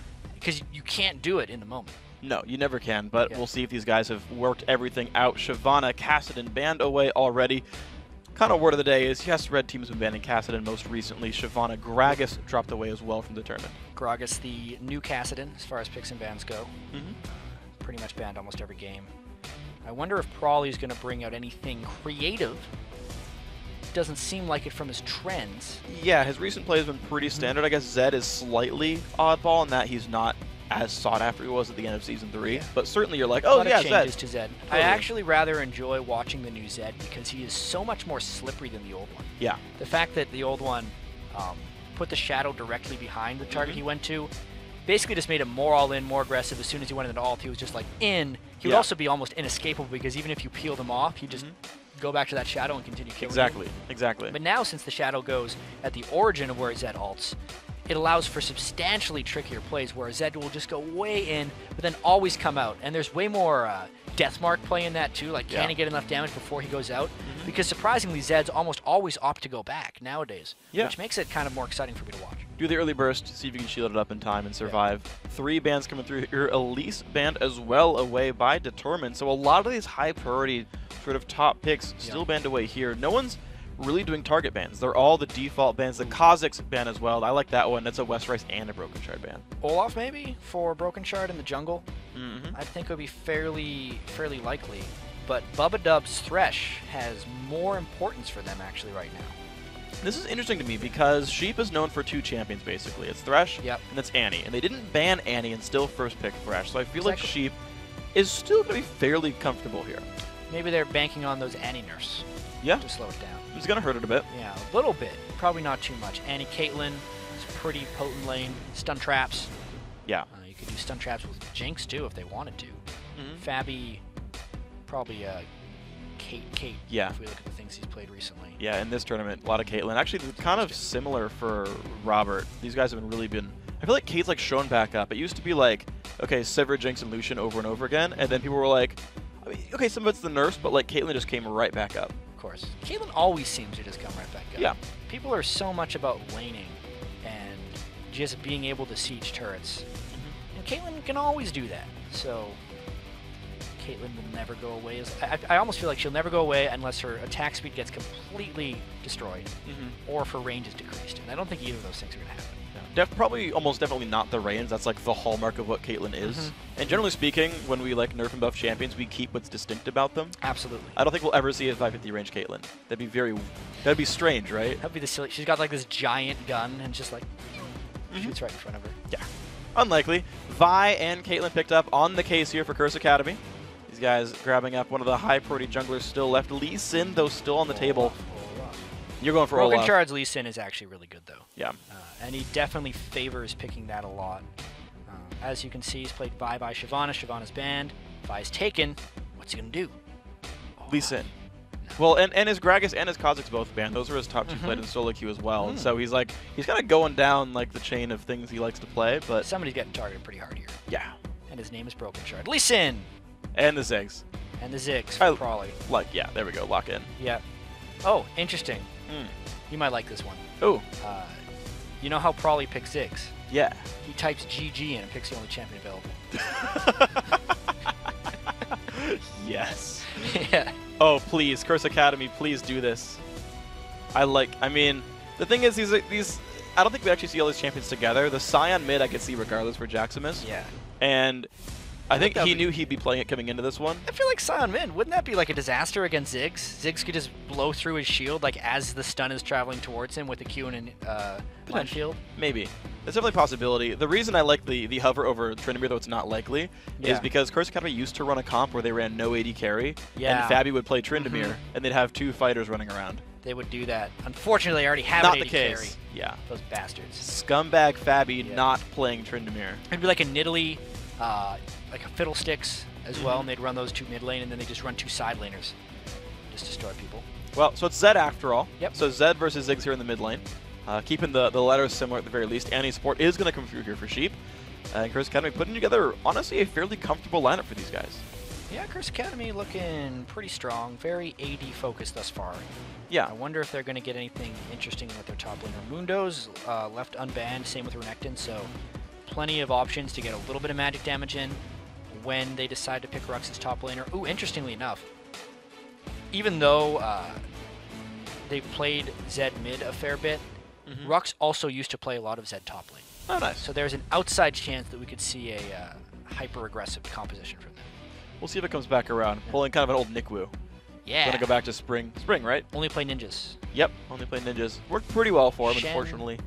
And then he didn't even play Kali, so he was like only play some of the ninjas. Oh, Only well. play Only the ones male that are ninjas. related by some type of family murder. Okay. Yeah.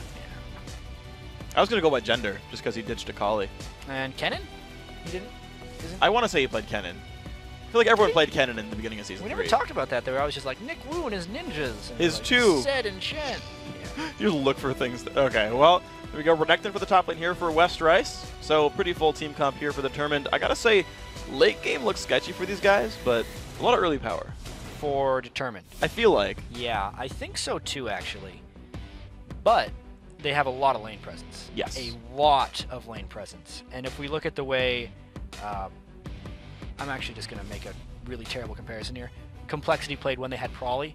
They were very good at capitalizing off of early advantages. And whenever Prawley joins a team, he brings a lot of his own personality to that team. So I'd like to think that Determined is going to be playing a very fast, aggressive style. Well, it's going to be fun to see if they can do that. Of course, these are very high-skilled players. 3 of them already made challengers so far this season. 2 seconds to go. I mean, Season 3, right? Rumble was plenty popular, so was Renekton. Why the heck not go back to the old style right here? In fact, yeah, aside from the fact that Annie showed back up, these guys are running, I feel like, champions that you would see these guys all playing 6 months ago. Yeah, throwback time. Yeah. I like the Rumble in the top lane for Rux, although Rumble never done that well against Renekton. Renekton definitely bullies him a bit. He can probably survive. There's a chance we might get some lane swapping and watch Determined really try and pick on Rux's Rumble and try and take him out of the game. If not, though, Curse Academy is going to rely very heavily on Sheep's Annie to lock people down in team fights. Running Zed Rumble brings very low amounts of crowd control into your solo lanes and puts a lot of reliance on the jungle and the support to make plays for them. Well, thankfully they did bring crowd control, support in jungle. And kind of a random thought, you were talking about lane swap. Something dawned on me earlier today. So Renekton is like the, and we keep bringing this up, Renekton's the big lane bully. You bring him, he wins most 1v1s. And usually falls off late. I feel like, this is a random guess, when you fight a Renekton, you look to lane swap because then you kind of nullify that advantage. Or is he just such a good 1v2 that it's actually fine, he goes well no matter what? I think there's an element to neutralizing him into a 1v2 because his 1v2 is average to good. I think if you're going to get crushed by him, you could try to do it. But I don't think that's a big enough distinction just because we see so much. I'm trying to figure this out. The people who would lose to Renekton are generally also going to be bad in 1v2s. Okay. So dodging that entirely. Here we go on to the Rift. Determined in blue, Curse Academy in red. Let's see where everybody goes. Top lane so far. Yeah. For Determined Gaming. They might try some sneaky moves here, even though we don't see it often, Freak. Thresh and Annie are very potent in invading. Right now, Curse Academy is trying to set up. They're going to be going for Rux here. What they'd want to do is they want to get in the lane, they want to come up to that wall that just got blacked out, and hook him over the wall, and have everyone else fly in. What? Bubba Dub probably going to spot him right here. Goes for the hook and lands it. Here comes the Team West Rice. Will he go for the stun with Renekton? So far not. Still the chase forward. He really could have flashed W'd. I feel like they could have gotten the kill if he did. Maybe. But they forced Rux away with a flash. Well, it's interesting because Rux kind of flashed right after the mini stun from the hook. I think it was worth the flash. I think a flash W wouldn't have gotten him in range. Okay. I'm surprised they didn't try to. I'm surprised they didn't try to throw the hook over the wall. Yeah. I think they kind of ran into Rux while they were trying to invade red buff and just kind of made the best of that situation. And actually, I'm kind of thinking in retrospect anyway, with First Blood only being worth, what, like 280 gold roughly? It's 60% of the normal value. Yeah, so it's 180 for the basic kill, and the First Blood is still worth 100. So it's 280. I'm pretty sure I've seen 280 pop up for the First Bloods. For the killer, it is 240. Really? Okay, so that does get rolled in. The First Blood gets also rolled in. Okay, so it's 360 total gold for the first kill. Which, I guess, to be fair, is probably not worth 3 flashes. Interesting. So that might have just been restraint by Determined saying, you know what? It's really worth having our summoners up in the lane. Yeah, I think so too. Especially against that jungle Vi from Curse Academy. And not to mention an Annie down there. Like, he's going to make you regret life pretty quickly. So Prawley Jaximus here in the mid lane. Prawley aggressively going for the harass. So here he goes with this one. I know something we actually haven't discussed. I wonder how much the reduced benefit of like an invade going well is dissuading teams from being aggressive. You know, because it's almost like back in Season 3, people were talking about how if an invade went wrong or if you gave a double kill, it was like, well, the game's basically over from there. So like the gold is reduced. And maybe it's just like teams didn't like doing it in the first place, but it was so rewarding if it worked that sometimes they do it. This is just a random theory I thought of right now. That now that it's such a reduced benefit, they're just like, well, it's hard. I still think teams should be doing it, but I just wonder if that's allowing them to do this thing, because even if the other team tries to arrest them, it's like they're not really gaining much out of it. So much time and investment can go into these early game invades.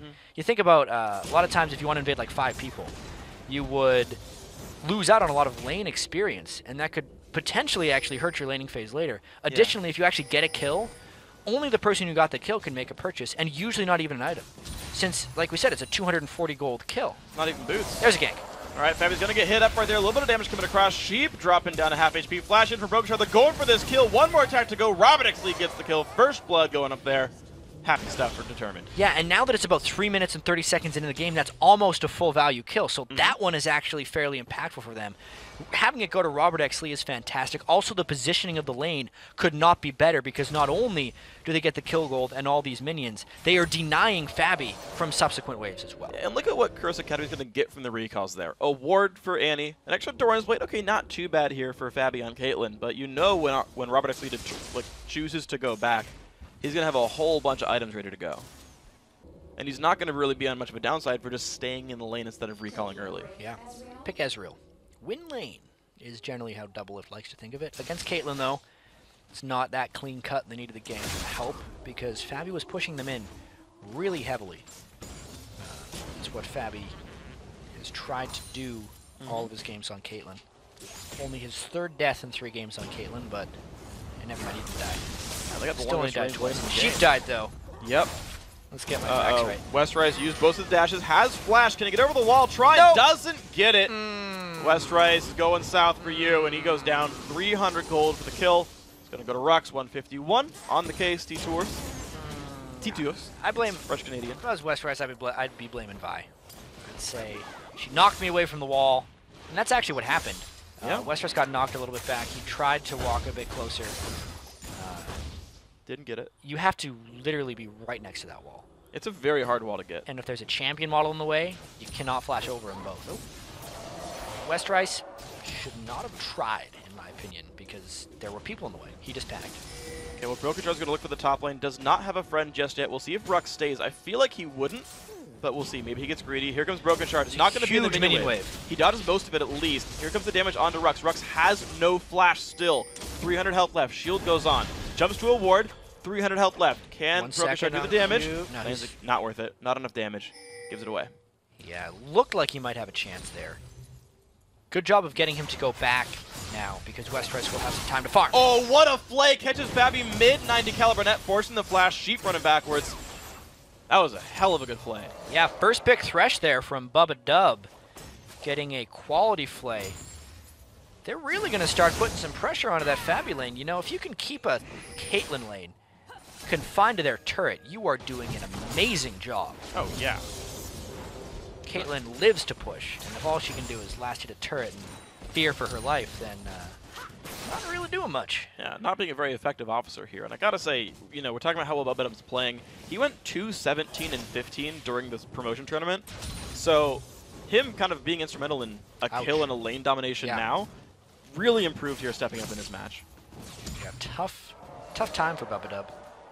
Tough time for the entire Determined Gaming team, you know. Yeah. Being the #1 seed challenger team coming in, they kind of had the expectation of making it into the LCS. They were super confident. And then especially when they would get 3-0 in the promotion tournament, a lot of teams wouldn't be able to stick together through that. But, you know, only Arthalon decided to step away from the team. They picked up Prawley, haven't missed a beat, and they're just right back at it, you know. There's definitely some team synergy going on here if they can stick together through adversity like that.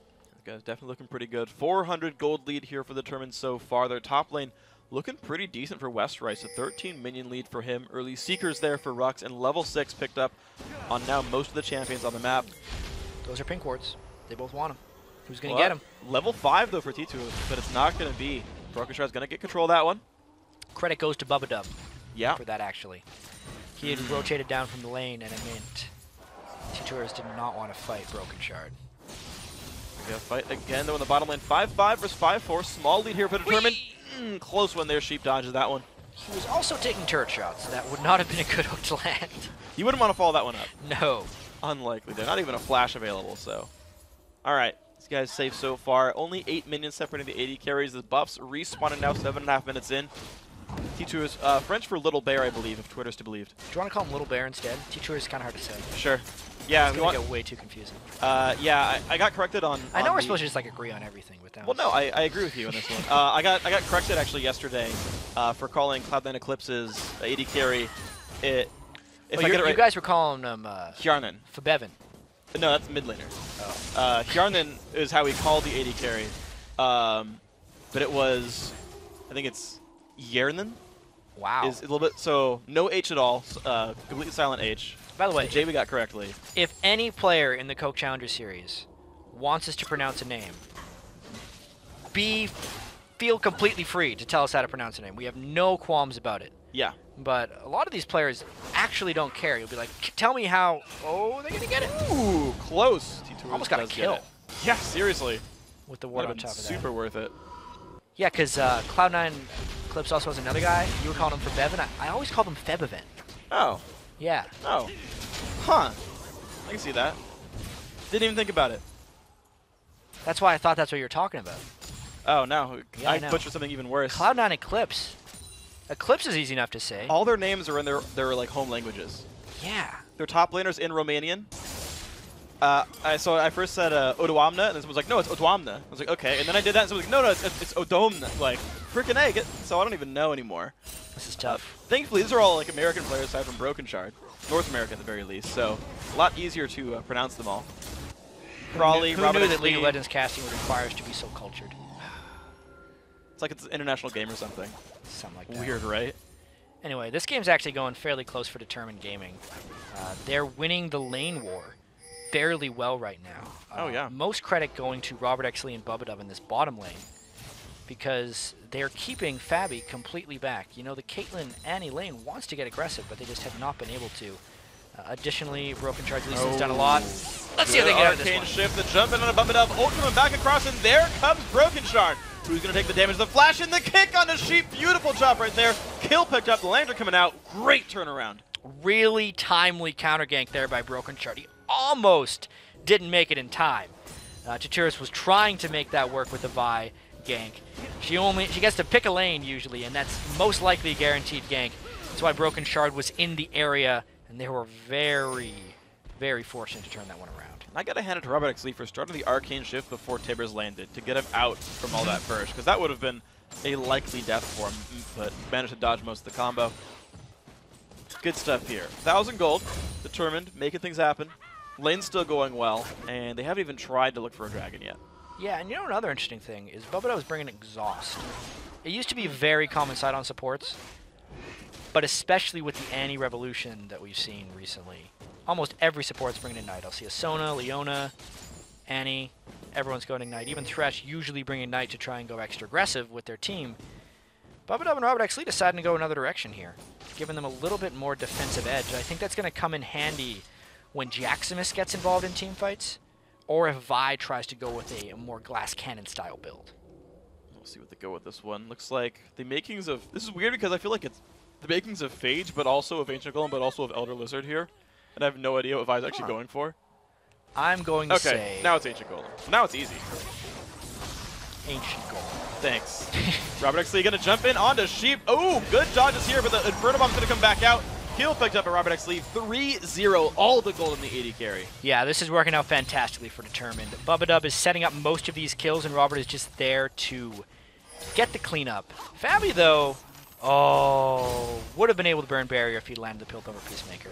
Yeah, but instead, it's a Dragon. Dragon time. Pink Ward secures the vision. Team comes down. And they're able to extend this lead now 12 minutes in. Good play. 2,000 gold now. Determined up by all the metrics pretty much that we can think of right here. Except for number of ninjas. Curse Academy has that one, but that might not matter too much. Also, vertically on the map, they are down because they are the blue side. Ah, true. Yeah. Also, they have a couple of Yordles, so they're pretty short. Mm-hmm. Actually, equal Yordles. One on each side. Never mind. Equal footing on this one. Fabi back to base. Has a BF sword, though, so for his ref of the lane is Ben, is doing an okay job of minions, and is at least keeping the build going forward, though we gotta say Trinity Force done in about 700 gold for Robert Exley. Also pretty nice. Yeah, Robert, if he gets that Trinity Force, he's going to look to aggress fairly well. Look out, though, Westrise. No ult just yet from Rux. Westrise still running away. 800 health on him. He's going to make it out. I feel like if Equalizer were up, that they could have gone for that one. Going for the Tiamat build as well. Also, double Thorn's Blade, so that's all offense so far in Westrise. Really trying to make his presence felt against Rux, despite Rux being able to pick up First Blood on him. I think once Westrise can get a Ravenous Hydra, Rux is actually going to be in a bit of danger of dying straight up to him. I think with the Renection Ultimate running, he'll have enough inherent tankiness, and with the Hydra, enough damage to take down Rux before he can get rid of him. But We'll have to wait until that happens and see if any counter ganks come. Yeah, because it'll be interesting to watch, just because Rux has itemized about the default defensive build there, with Haunting Guys 200 health. Good dodge there by Fabi. Yeah. Seeker's Arm Guard. Seeker's Arm Guard, yeah. The item for Rumble when he plays against top lane bruisers.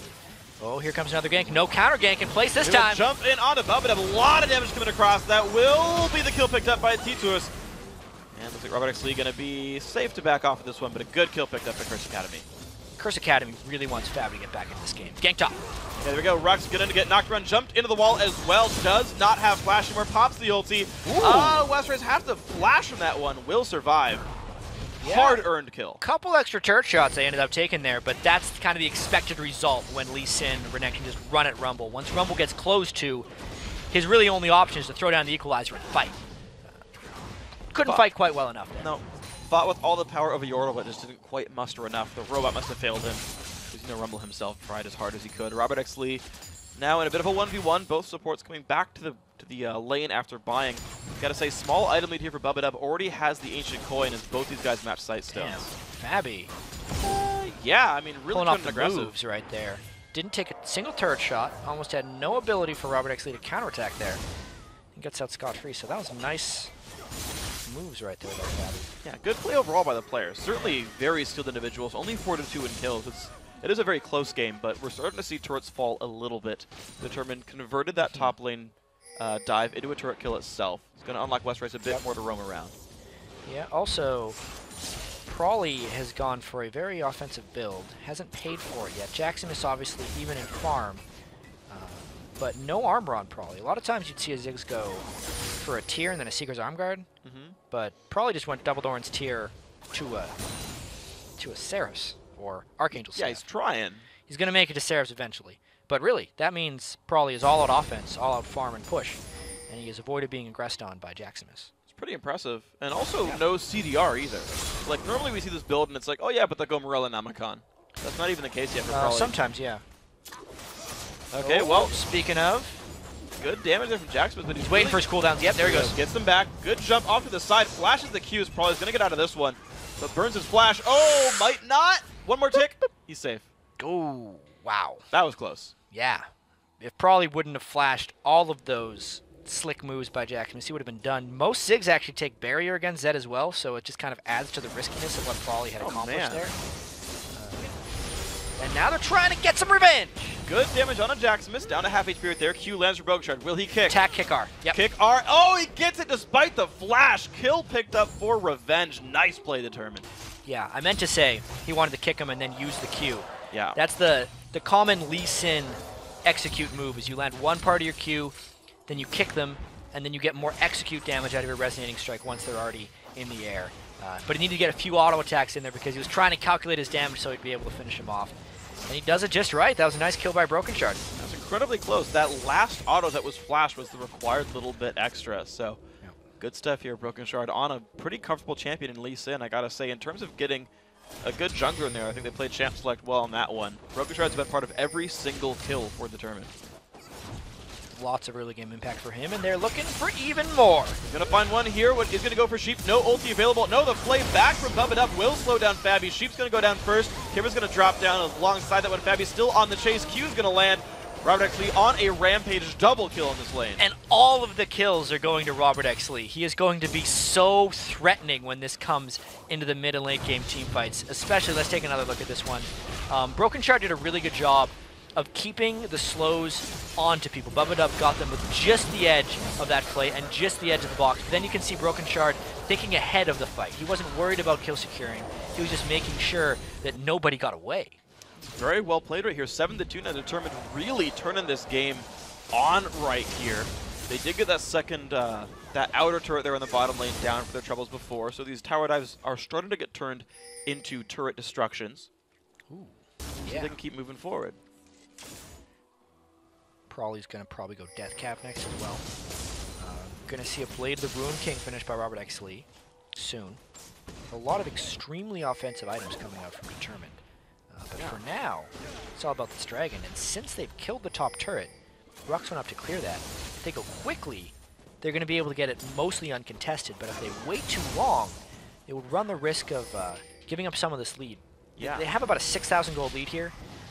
The only way they give this up is if they all sit on top of an equalizer for a long time. This is like the one way that I think Curse Academy could come back, and they're not even going to go for it. Yeah, they're not close enough at all. Ult's going to come across, bump it up. Not shielding in time, but doesn't matter. 190 gold, 194 specifically per person for that Dragon pickup. So slightly worth more than the Season 3 Dragon. We've now crested that point at about 18 minutes in. Yep. I know it's based on champion level, but for what it's worth, about 18 minutes is when Dragon starts to be worth what it used to be in Season 3. Did you know? Did you know? Yeah, Yes. there you go. Freak knows. Apparently I do. I found out just now. I didn't know that before, but I figured this one out. Here we go, guys. Sheep, only level 8. Poor guy. Kind of low down in this lane. 0-4 and 1, really not a great performance. It seems like the steal away from Thresh might have been helpful as well, putting Sheep on something slightly less comfortable. Yeah, Bubba pick was pretty good. It's interesting, though, because Sheep, Annie has played it in the past couple games. Thresh is probably usually banned against him, though. Yeah. Right now, let's see if they can take down Westeros. He is an offensive Renekton. He used both jumps. There's the flash over the wall. Ooh, Equalizer comes across, not doing enough. I feel like that was late, but he wasn't in range yet. Yeah, Rook's doing his best to try and get something back. You can see Curse Academy's really struggling to try and get back in this one, trying to get any kill they could possibly get their hands on. This type of gold lead this early is dangerous. Broken Shard. Wow, really looking for damage across there. Sheep down to 200 HP, but not getting chased out. Ulti comes in. Flash is not enough. The edge of it picked up there by Prawley. 1-0 and 1. Yeah, probably farming up a Storm and just enough support, but it's really Broken Shard who's going around and making these plays. The push continues by Determined up the mid lane. All 3 outer turrets now dead. Determined looking for tier 2 mid, and no one is really there to defend it. It's a 5 versus 2 right here. And they're just not doing much for this one. Make that a 4 versus 2. I take that back. We're connected to the top lane. But this turret, 3 hits from dead right there. 1, 2, and 3. Robert X Lee picks that turret up, and they just poking people down. I gotta tell you, Freak, Determined Game is looking very solid right now. Curse Academy is no slouch as far as teams to play against, and this is turning into a bit of a stomp right now. It's almost 10,000 gold, 20 minutes into the game. Only a couple deaths right here. There was the one mistake by Westeros early, where he missed the flash on the wall. But everything else has been well calculated for Determined Gaming. And you said they had a very sort of early game focused team. Renekton lane, right? Like Thresh making plays, Lee Sin out there as well. And late game would be scary, but they've got that gold lead now. They've got the item lead, the level lead. The Dragons are theirs as well. Determined capitalized off their early game quite nicely here. And good plays all around by their individuals. So, Curse Academy, yeah, they got to get something on. We haven't seen Jack Smith do anything by himself with Zed. No Rux, no Leanders or anything. I haven't seen him buy a new item in a while, even. Yeah, they're a little bit gold starved. Once they lose control of their outer turrets, they lose control of their jungle, they lose control of the dragon. They can't safely farm in too many lanes. You can see Jackson is feeling great about this lane because he's not going to get free farm for much longer. He's going to have to go respond to some push elsewhere on the map. It's tricky stuff right now. 5-0 on Robert X Lee. He's going to have a lot of gold sitting right there. He has got to be way up on the rest of the game. I'd say 1,000 or 2,000 gold right now. Yeah. Ahead of everyone else in the game. So Robert X Lee really looking to put some pressure on. Yeah, scary guy. Double buff Ezreal. Pretty much, I think, my favorite AD carry for double buffs as well. Oh, yeah. You can throw infinite Qs and they all slow. Yep. It's just so glorious. It's like blue Ezreal, but just with buffs. But with more damage. With more damage. Trinity Force and Ruin King. And more speed, because you get boost speed from Trinity Force. It's awesome. And when you land a Q, you get even more. I like that when you kill something, you get movement speed regardless of how you killed it. So like if you ult across the map and like last hit a Wraith or something, you get you're like a little bit boosted faster. speed. Yeah. And so you can get some of that during the fights. Tell me something more about Trinity Force. I feel like you like talking about it, so. Better than you expect on Lucian's ultimate because it has an AP and an attack speed ratio. So even though Trinity Force only has 30... most of the numbers on Trinity Force start with 3. Ooh, interesting, yeah. 30 damage, 30 AP, 30 attack speed. How much does it cost? 3,000. 3,803. Yeah. Wow, that was exact. Yeah. Good work. Which is 500 plus 300. The upgrade cost is also 3 gold, right? Upgrade cost 3 gold. 3 major components. Yes. And there's so much synergy within the Trinity Force itself. Yeah. And you know there's 3 blades on it, and then the hammer is kind of behind from the phage. It's like a pinwheel. This has been discussed before. Trinity Force is actually a pinwheel, and it's held up by the phage in the back. Nicely told. Yeah. I didn't know many of those things, actually. Yeah, there you go. I have a row in my custom recommended items. It's just 6 Trinity Forces.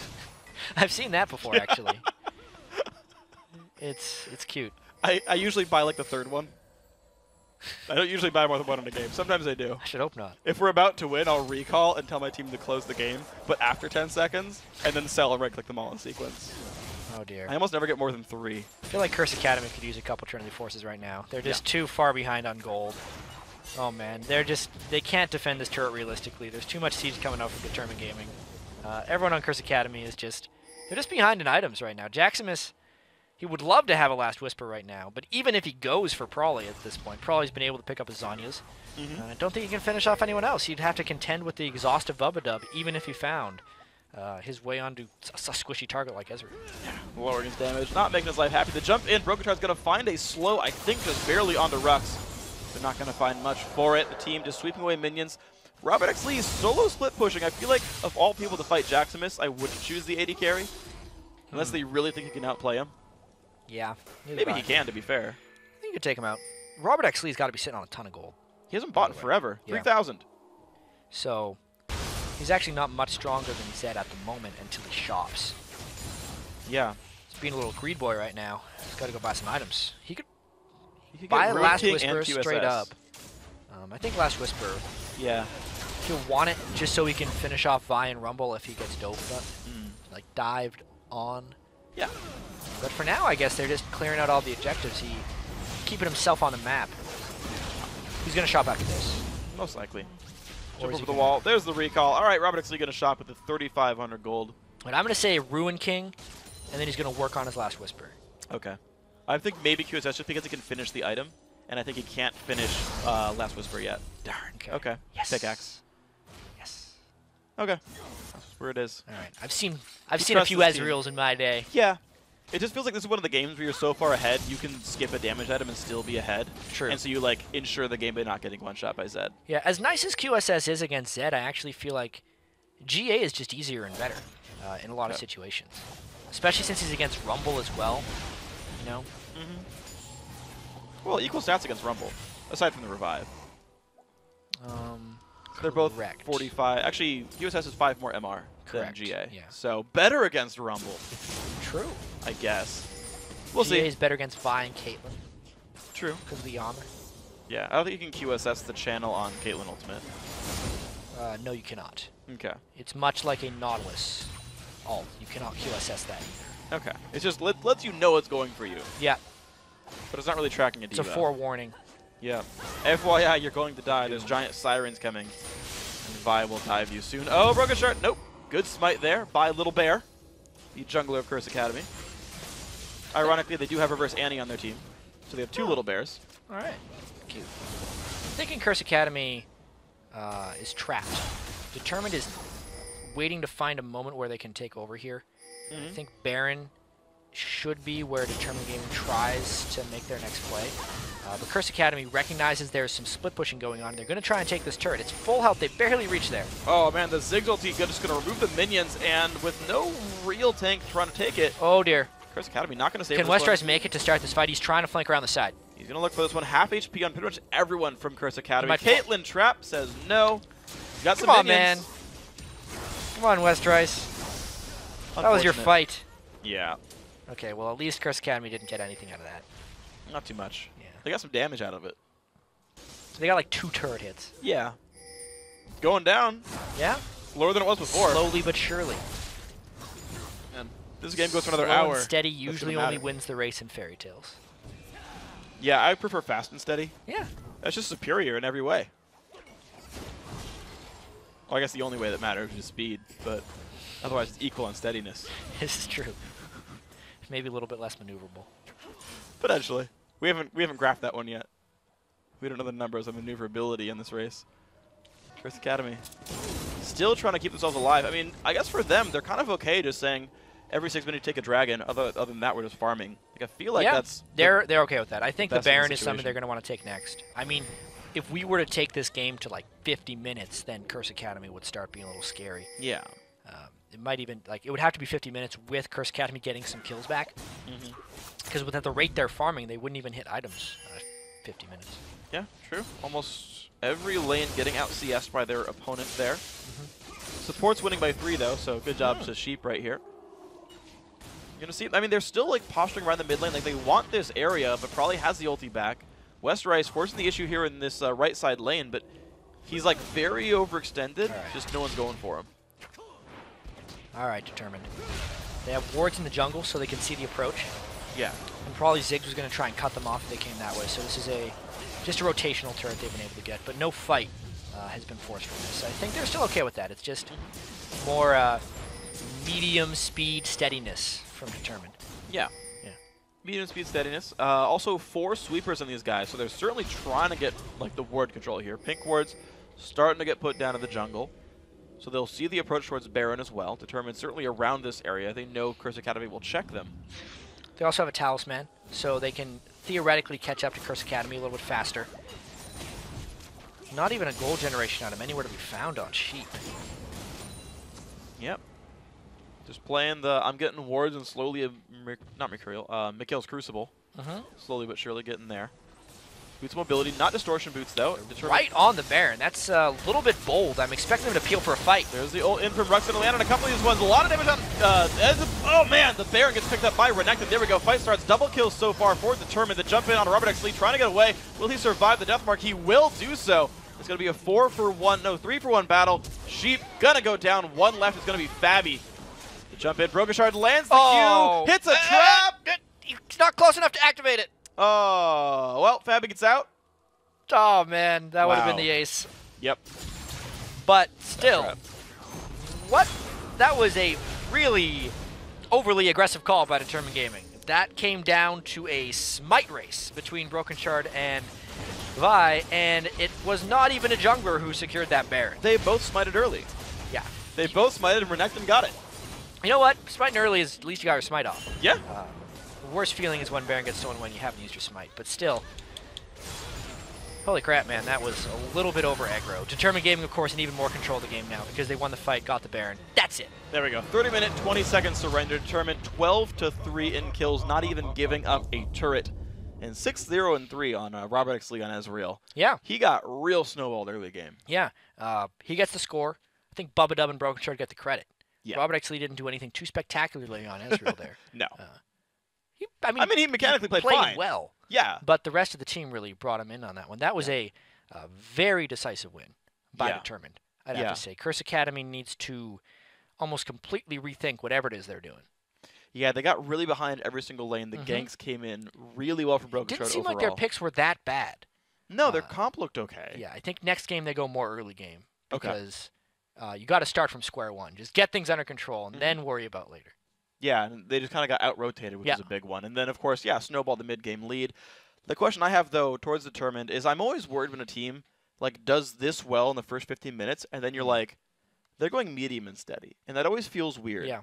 Like I feel like in most cases, to me, that feels like they're not sure how to close games out, and they had to like rush the Baron and like miss the smite war, and then have like a really close fight. Weird. Like that. That's always scary for me when I see those. I agree. That was not a very controlled finish. No, it Definitely worked. a little bit scattered.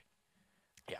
Need a little bit more strategy from them there. They had a very, everything up until that Baron I think was going fine. They just once they had the positioning, like actually killing the Baron was very scary. Yep. Chance for a comeback. We've seen teams like throw away Baron just to get the kills and push the base, and sometimes that works. They did the fight. They did win it. Worked out overall for the tournament. Yes, sir.